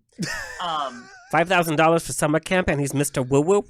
That was Julie Halston. Oh my God, that was the she's one of my favorite actresses ever. Oh, she's a genius. But also that in all of those films, we got to take advantage of a lot of superb New York theater actors. I remember when we had the first read-through of Addams Family Values with all the studio people out in LA, And we had Christine Baranski and Peter McNichol and J. Smith Cameron. It was just this incredible group. And they were just cleaning up and getting every laugh they wanted. And the studio executive said, "Where did you find those people?" It's a perfect And we cast. said, It literally is a perfect cast. "They all have Tony Awards." You know, that there's a real disconnect there. I was once with a studio executive the first time he saw a musical, and he was a stage musical, and he was so thrilled, and he said, "I couldn't believe it." And I thought, you're 43 years old, and you're gay, and you've never seen a Broadway musical. And Where have you been? This is what's happening. I thought, your parents have made too many mistakes. But I think the studios and the theater community in general are starting to realize, no, take advantage of Broadway talent. It's why I've heard In the Heights, the Lin-Manuel Miranda movie, is supposed to be, just glorious. Oh, I can't wait. Why did it take so long for that to get made? Yeah. So yeah, but that was one thing and on all those films we took advantage of, as you know. And there's going to be queer characters in it too. Oh, which there's I'm going to be very everything. excited. In the Heights got made because Steven Spielberg is doing West Side Story. That's how In the Heights got made. Okay, we're going to do a little we have to do this segment, Kurt. We have to do Truth or Sip. Paul Rudnick, do you have a cocktail? I don't drink, so what I have is water. Isn't that sad? Okay. It's very sad. It's fine. We're still going to do it. We're still doing it. We'll pretend. Okay, truth or sip. So, Paul, if you don't want to answer this question, you have to recite a line that you've written. Okay? So, here's truth or sip for both of you. Worst celebrity meeting. So, here's the game is if you don't want to answer, you have to take a sip or you have to recite a line from something you've written, but you have to act it, Paul. You can't just recite the line. Worst celebrity meeting. I could think of a worst celebrity meeting. Great. Off the top of my head. This was an early play of mine called I Hate Hamlet, which starred a fairly well-known English actor called Nicol Williamson, who was an Olympic-level alcoholic who ended up stabbing one of his co-stars. It happens. As one does. The first time I met him, he swore to me that he had not had a drop to drink in over 2 years. On the table in front of us was an empty bottle of brandy, 3 empty beer bottles, 5 cocktails. And I thought, okay, does anyone mention this? And I should have known then the trouble I was in for. But that was, I've had some bad meetings. So there's one. That was yours. Mine? I feel like I told you this when we did a MetroSource interview, that I once had a very awkward interview with Warren Beatty.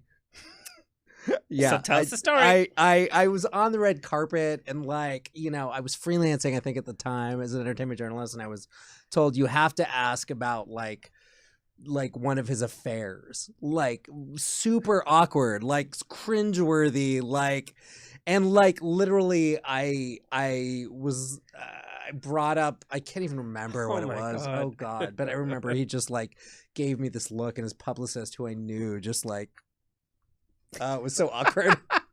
I've heard It was, that. more my fault than his. Yeah, but I mean, Warren Beatty is a little awkward. I just found out that Warren Beatty was cast as a James Caan character in Misery.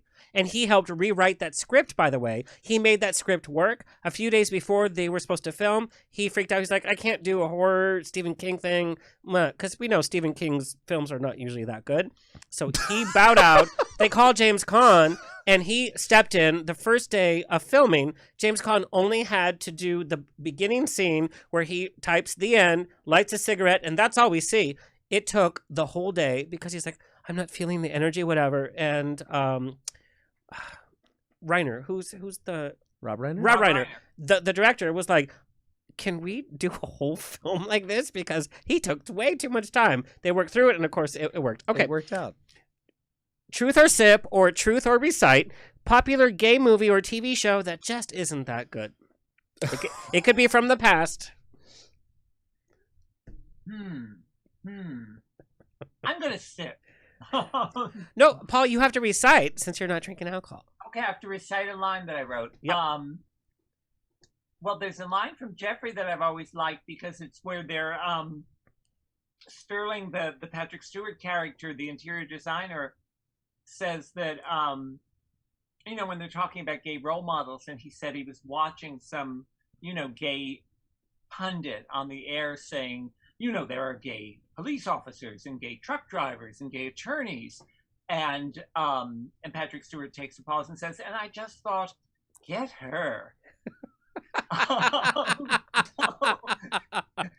That was kind of my comment on role models. Fabulous. Truth or sip? The American Queer as Folk. The British version? Brilliant. So we're getting a British version, amazing. The American version of Queer as Folk actually helped me come out. And it's getting a reboot. It's getting a reboot. I'm so excited for the reboot because it's going to be super inclusive and representative. But it's going to be very politically correct. It's not going to be as sexual. It's not going to be It is going to be sexual, and it's taking place in New Orleans, and I can't wait for it. I think it's going to be magnificent. All right, so this one's for both of you. Celebrity you have met that you would have a one-night stand with. Who wants to go first? So either tell us the truth or recite or sip. You first, Paul. Well, I don't know. I mean, he actually is straight, so no, I would not. But you can say that. But I remember the first time I met Tom Selleck when he came in. He actually came in and read for In and Out, and we were in a room. Kevin was there. Frank Oz, the director, was there. Yep. Tom Selleck is one of those people who's even better looking in person, and he's even taller than you think he is. And he was sort of at the peak of his powers at that point. And everyone in the room, including Kevin, who's also straight, melted beyond belief. Interesting. All of us were going, Tom, would you like a glass of water? What can I get you? Can I fall at your feet? I thought, okay, this is a man who, when he was born, the doctor said, congratulations, it's a star, and it's a hunk. He's the nicest man and very non-full of himself. But you just thought, okay, that's a Martian. That is just not someone of this earth. So he was, although the one other time I had that experience, I was once going to a publishing house in Midtown where the elevator doors opened and about 15 guys who all looked like Fabio came out. They were all incredibly built with smoking hair, these jaw lines for days. I thought, wait, where did this elevator come from? And it turned out they were holding an open call for models for the covers of romance novels. Oh. And I thought, I'm coming back here. It was so odd to see that many of them in one place because you suddenly felt, okay, all the real people have been replaced with swashbuckling guys with their shirts open, and God bless them. So yeah, I could have happily stayed in that elevator for years. Okay. All right. I'm beginning to see what your type is. Fabio. Jeremy. Oh gosh, celebrity crush. I would have to go with probably Luke McFarlane.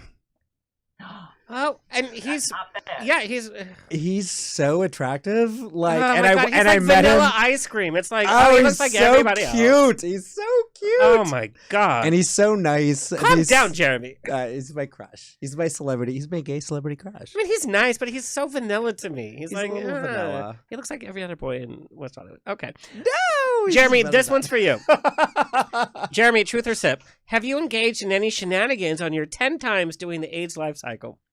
Shenanigans? Like what kind On of the road. shenanigans? Define shenanigans. From heavy petting to Yes. You Okay. asked it, yes, no question. Yes. my yes, ex of did the AIDS course. life cycle, and he came back. He's like, "Well, this is what happened." I'm like, "Wait, you guys are supposed to be like writing for charity, and you guys are supposed to be tired." Oh my God, it's There the was most a lot. it's the most social event. It's so much Yeah. fun. It's the best place to meet a husband. Come on. Ian, you're still single. There's no drinking allowed. There's no drinking or drug use is the only thing that's not allowed on the AIDS life cycle. God, why and would if I you're do that? biking And 100 cardio? miles, My things I don't like. You get a little. You see everyone in bike shorts. It's a thing. Paul, this one's for you. So there's so many articles about you and your partner and your love of IHOP, which I love, by the way. When I come to New York, we're all going to do IHOP. That's what we're going to do. But Paul, I want to know, either answer this or you have to recite, biggest pet peeve about your partner that you haven't told him before. Oh, that I haven't told him? Yeah. Oh God! I mean, he's the most wonderful man, and I tell him far too many complaints. That it's wait, so something bad that I've never told him? like a pet peeve. It's like, oh my god, this really gets on my nerves, especially after COVID. But you haven't mentioned it to him. Well, I've sort of when we watch the news at night, there's one weatherman who he does not care for because John, my partner, is a kind of a weather nut, and every single night he will say, he's not a meteorologist, he's just a failed actor. Da, da, da.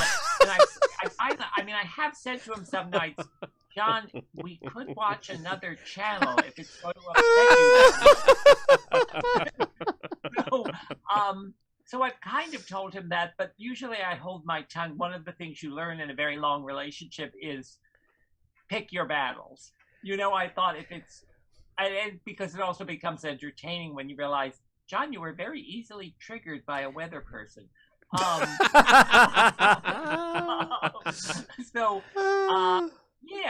haven't really held back, and there are so many wonderful things about him, of course, that that's the other thing you learn is wait. When you're about to pick at something or mention a moment of snoring, something like that, you realize maybe that's why I'm still single. I can't wait. I'm like, no. I'd love that. Okay, Paul, this next one is for you as well. What line have you written for the big screen that when you watch, you're like, oh God, I'm flinching at that line? Oh my God, we don't have enough time. There are so many where I cringe. I mean, there are.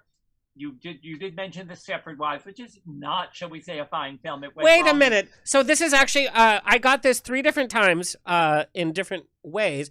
Why? I love the reboot. Bette Midler's in it, Nicole Kidman. It was such a change of the horror. I love horror films. This was such a smart, I think, retelling of it. Why don't you think it resounded with audiences, or why do you think it didn't work?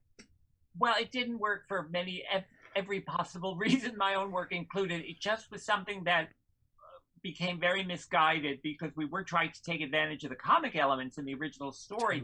Because what people forget is in the first Stepford Wives movie, the most feminist thing the heroine did was she pursued photography as a hobby, and that was why her husband had to kill her. So it was already a pretty deranged story, and we just took it a few steps further. Yeah. But it just went wrong in ways that were, to this day, I'm not sure how it went off the rails. And it did involve, an amazing cast and a wonderful director. So it was just very unfortunate. So let's just put it this way. If that comes up on HBO, I keep going. I actually watch it. I thought it was good too. I thought, Stepford Wives is pure camp, and I thought the reboot captured the camp as well. Again, I watched the original too, when the best friend is like, oh, and she keeps stabbing her with a fork. Like, I watched the original. Like, that's what I thought it was. Yeah. And we saw the gay couple. We had the gay couple. You're both very kind or very drunk. It okay. Arguable. I still watch it because I think it's great. Yeah. Well, yeah. Oh, bless you. Okay. This one's for you. Oh. Will and Grace, did we need the reboot? Yes, I think we did. Unpopular opinion. We needed it for a year. We didn't need it for 3 years. How about that? Nope. Not the answer you wanted. I'm just letting you answer. Paul, I'm gonna reach this out to you too. I still laughed. I still thought that the humor was there. The comedy was there. No? I thought we had to laugh because we're gay and we have to laugh. I didn't think it was funny. I thought it was a little soulless. Oh, okay. But I guess I didn't watch that much after the second and third year of the reboot. Paul? I watched the first year. Hmm? So what do you think? Did you watch the Will and Grace reboot? Do you think we needed it?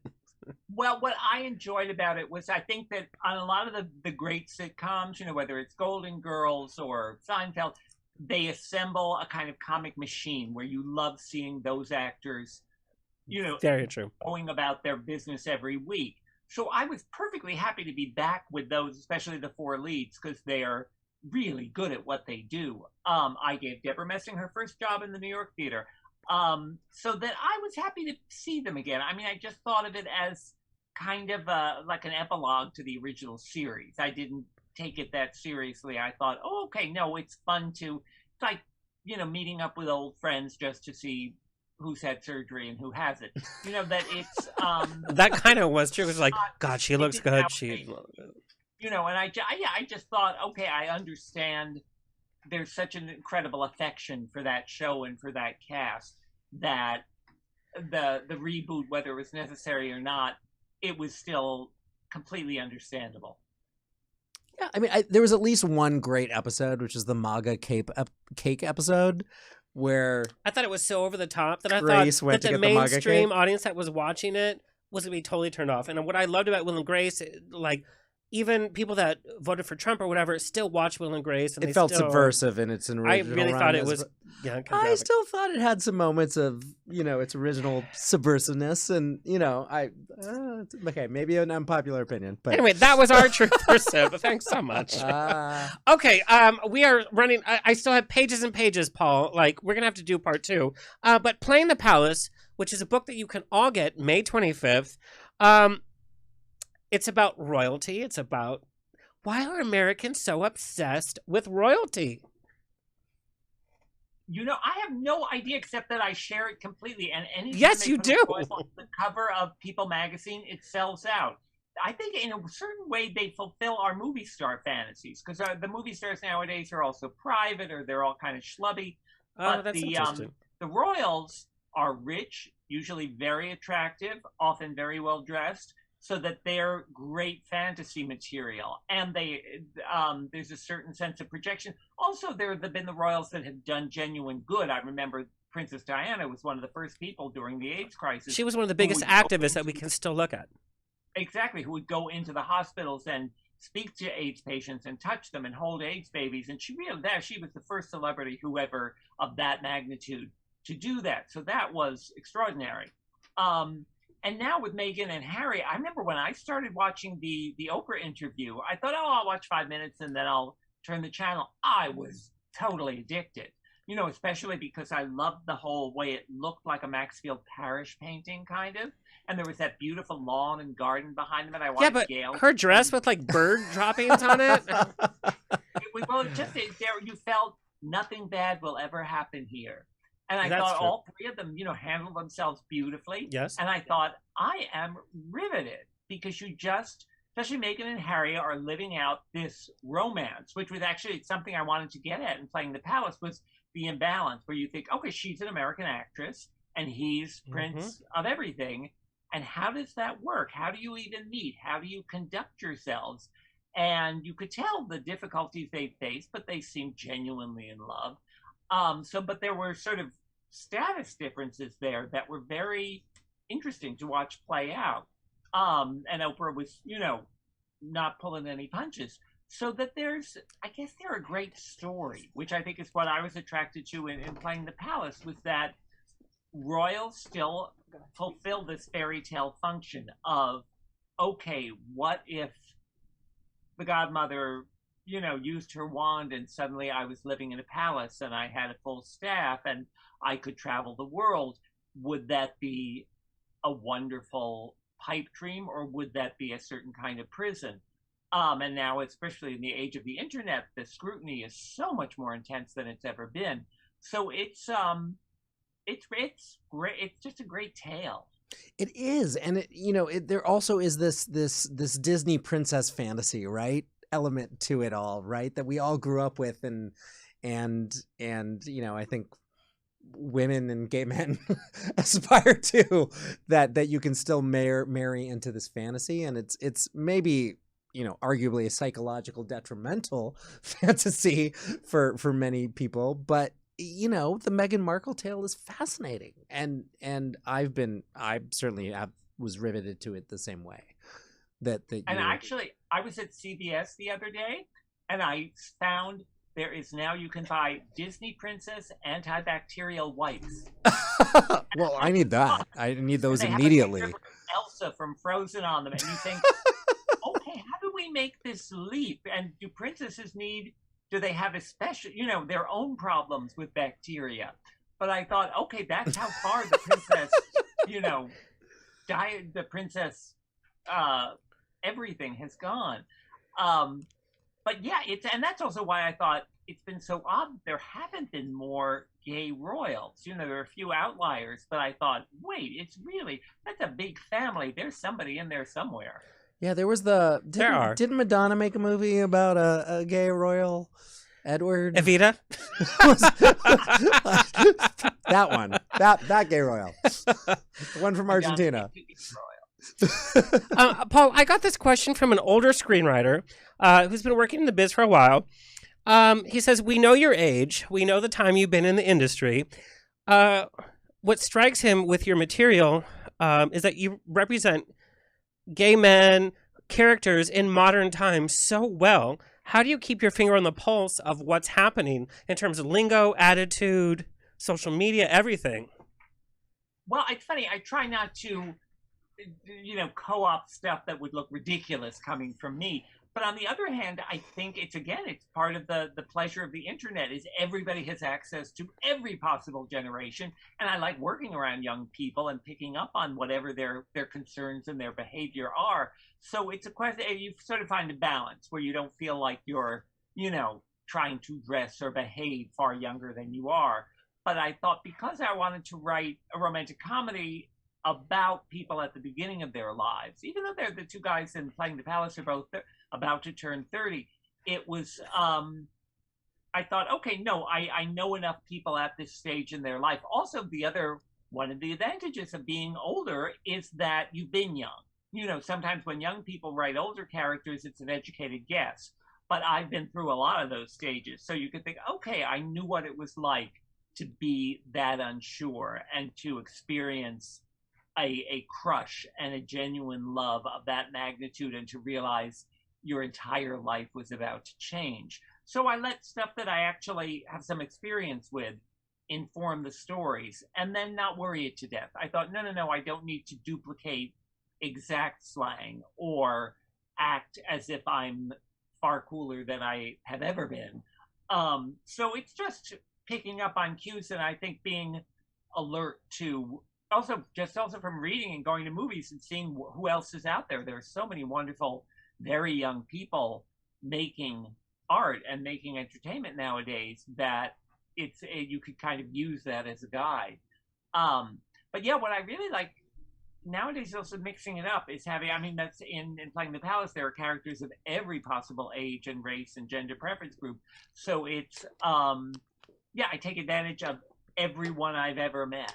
And that's another sort of benefit of age, is that your cast of characters expands. Paul, what kind of big studio films do you want to write now? Oh, my Lord. There's some stuff that's in the works that I'm way too superstitious to talk about. But can you give us a little hint? Like, what's the genre? Romantic comedy, a lot. Or sort of all-out gut-busting comedy with gay characters at the center. With people stories that we still have not heard, and stories that are also a little more outrageous. I think there's been a sort of caution and a sense of careful representation for a long time, which I completely understand, that the gay characters have to be very well behaved or tragic or noble. And I thought, are you asking me to audition right now, Paul? This is ridiculous. I think that's what he's saying. But so we watch some gay people losing their minds. Oh, there's fun in that. Yeah. You just described the next season of American Horror Story. There you go. Every season of American Horror Story.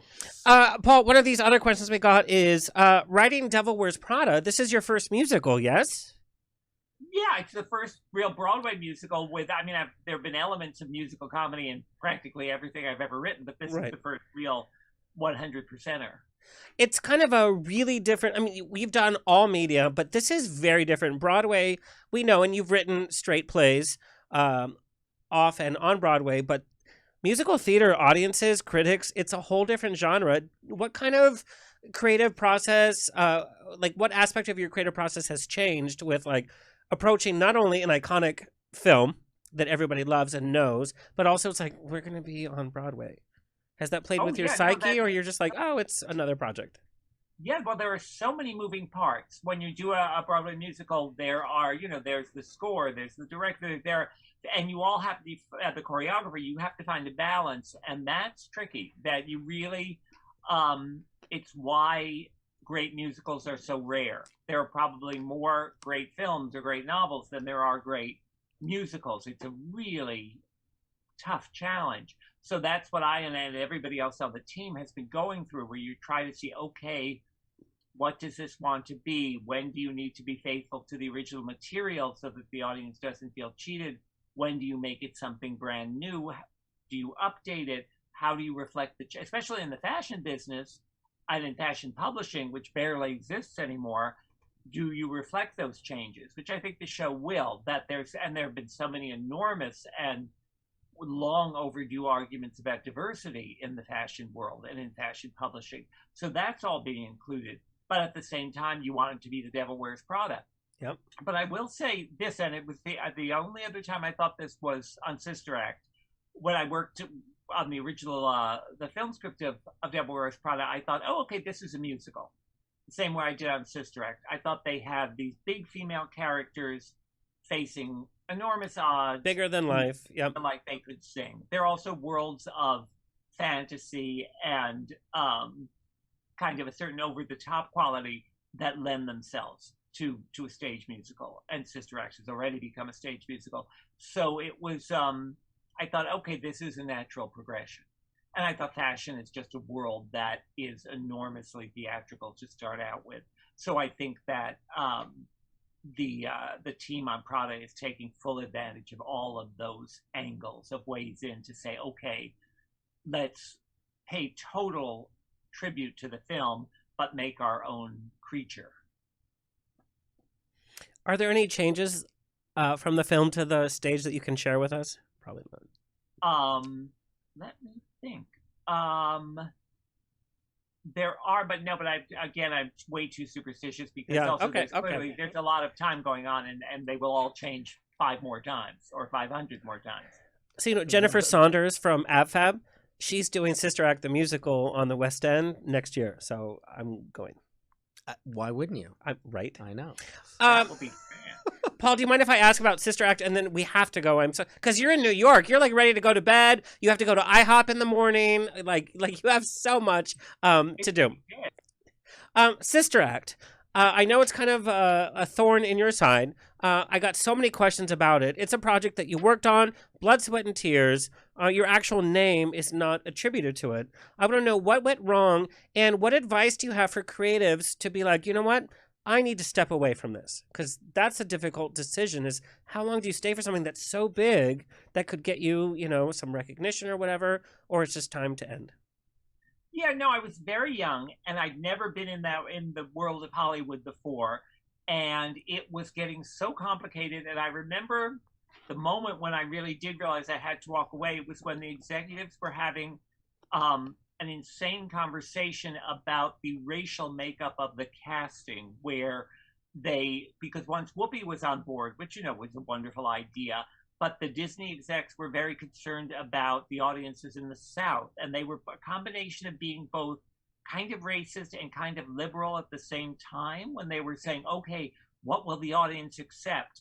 And should Whoopi's love interest be black, or should it be white? What message are we sending?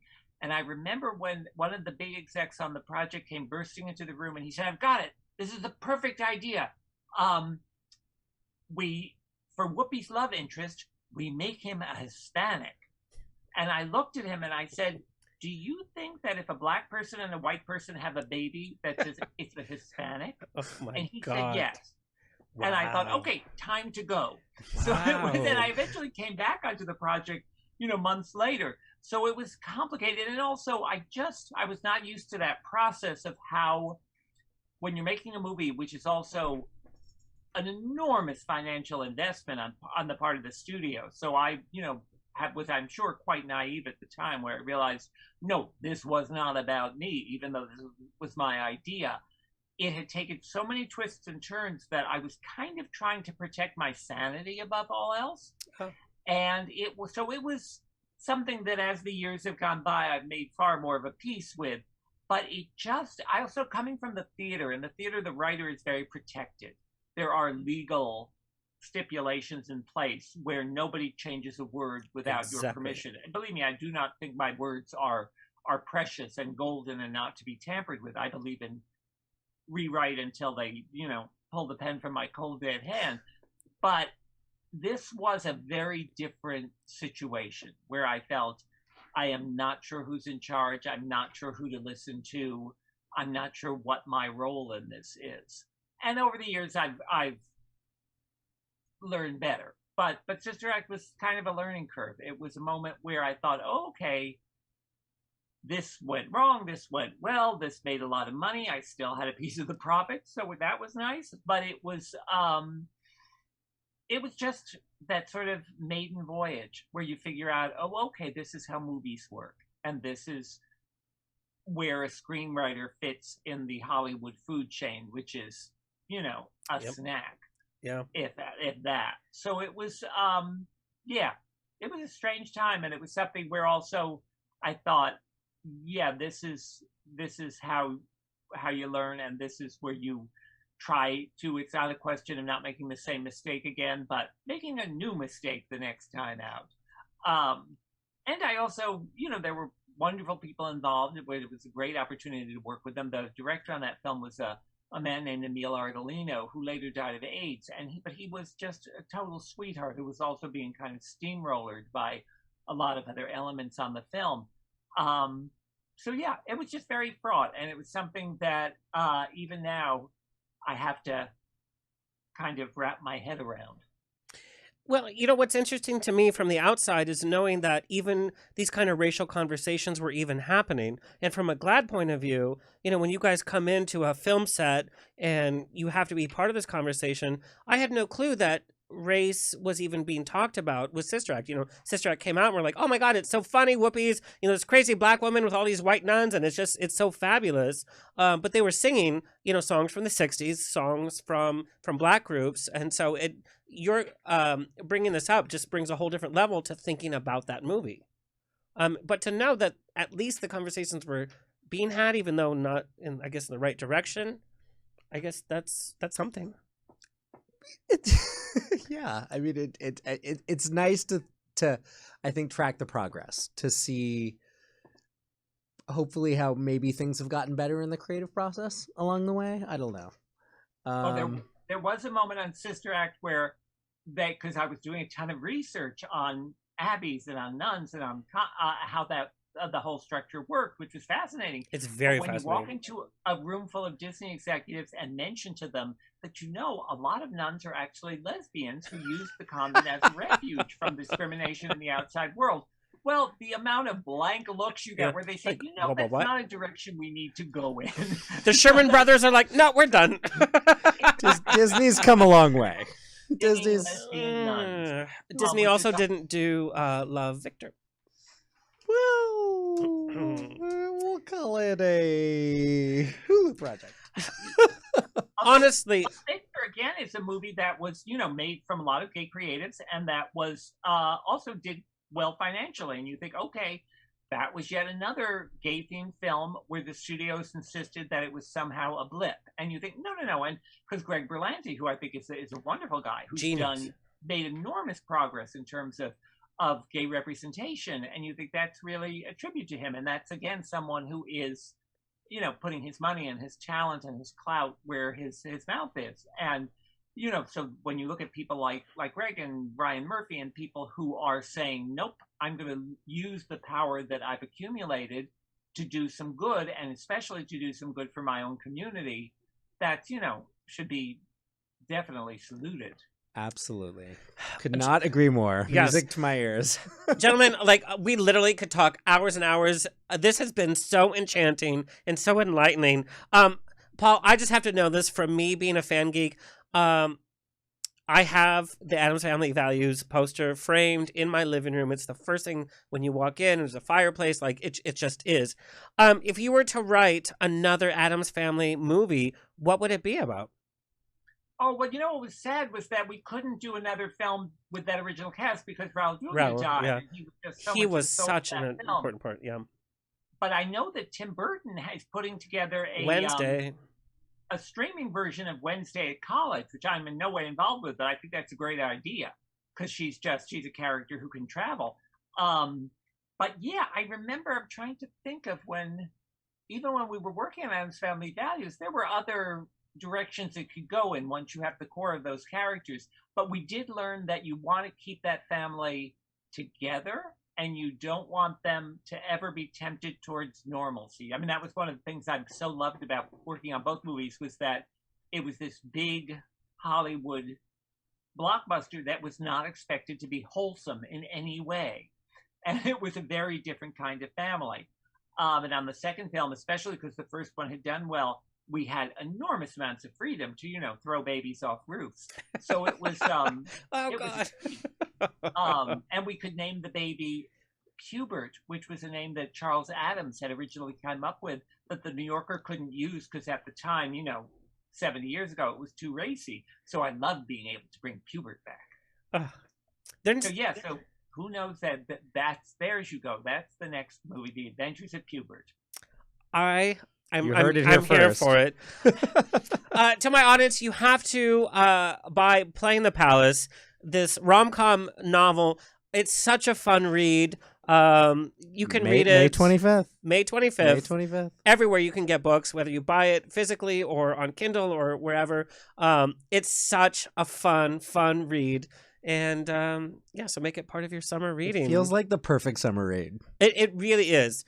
And it really gives you kind of hope, because I read it, I'm like, what? I could get somebody. So, so we shall see. Paul, where do you want our audience to find you and follow you? Oh, well, I'm on Twitter at Paul Rudnick NY. I have my own website at paulrudnick.com. So, and you can pre-order Playing the Palace on Amazon, Barnes & Noble, all sorts of places. So, just I hope people enjoy it. I had a blast writing it, and they can also get the Michael Urie audio version. So, pick your format. I love it. Thank you so much. We didn't get to talk about your gothic obsession, which I'm the gayest person around, but I'm so gothic with you, with like gargoyles, and I'm so dark and so emo. And you and I kind of share that because nobody would expect your gothic obsession.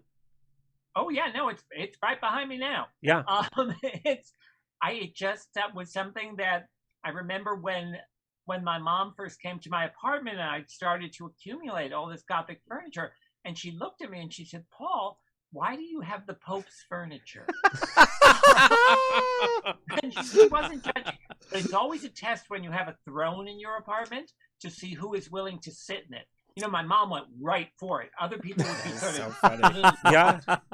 But I think if you're, a hardcore Jewish mother, you deserve that throne. Absolutely. Thank you so much, Paul. Thank you so much for having me. This was just such joy. a pleasure to meet you. Thank you. Literally, I have pages and pages more. Jeremy, where can our audience find and follow you? DJ Blacklow, Twitter, the Instagrams, the Facebooks. You're gonna get messages. All those things. I hope so. Okay, so if I find a husband out of this appearance, I'm a registered officiant. Well spent. I think you're gonna be the one who marries me off. Okay, so to the gentleman that sent in messages regarding Jeremy being single, yes, he's single. What kind of guy are you looking for? What's your boom? Someone who makes me laugh. Everybody says that, but it's yes, Paul, we're ready. Someone someone who can make me laugh, like Paul Rudnick, that keeps life, interesting and funny and lighthearted and fabulous. I'll send you Ross Matthews. Let's see how well you do. We love Ross. Ross is taken. Ross is engaged. You're like, and he lost weight. And everybody's like, oh God, he lost weight. It's like, you know what? Be happy at any weight. Whatever. Anyway, that's my take on that. We'll see. Can we listen to your mixes? Oh yeah, on SoundCloud, DJ Blacklow. Yeah. Okay, I'm gonna listen. Yeah, they're great for you going on a jog or You have to come back. I would be honored to come back. This has been so much fun. Such a great conversation. And that's it, folks. It's a grab bag of fun every week on the Rocks. You never know who's going to show up. Big thank you to our fabulous guest. And our engineer, Kurt, our intern, Alexis Mendez, and above all, you, our fabulous audience. Coming up, we have Tony Award winner Alice Ripley is coming on to talk about her new projects. I cannot wait to talk with her. So here's what she's going to come next to normal, Alice Ripley? Next to normal. Stop it. Sideshow. Her latest album that you can download, she plays Heidi Fleiss. And so we're going to talk about that. We also have So America's fabulous. Got Talent, Cameron Ross here. So it's just going to be fun. Please like, subscribe, continue, so we can bring the show to you for free every week. Stay happy, stay healthy, stay sexy, stay tipsy. Until next week. Bye. This has been another episode of On the Rocks. Tweet me and slide into my DMs on Twitter and Instagram at On the Rocks On Air. Find everything On the Rocks for free at OnTheRocksRadioshow.com. Subscribe, like, review, and share. Until next week, stay fabulous.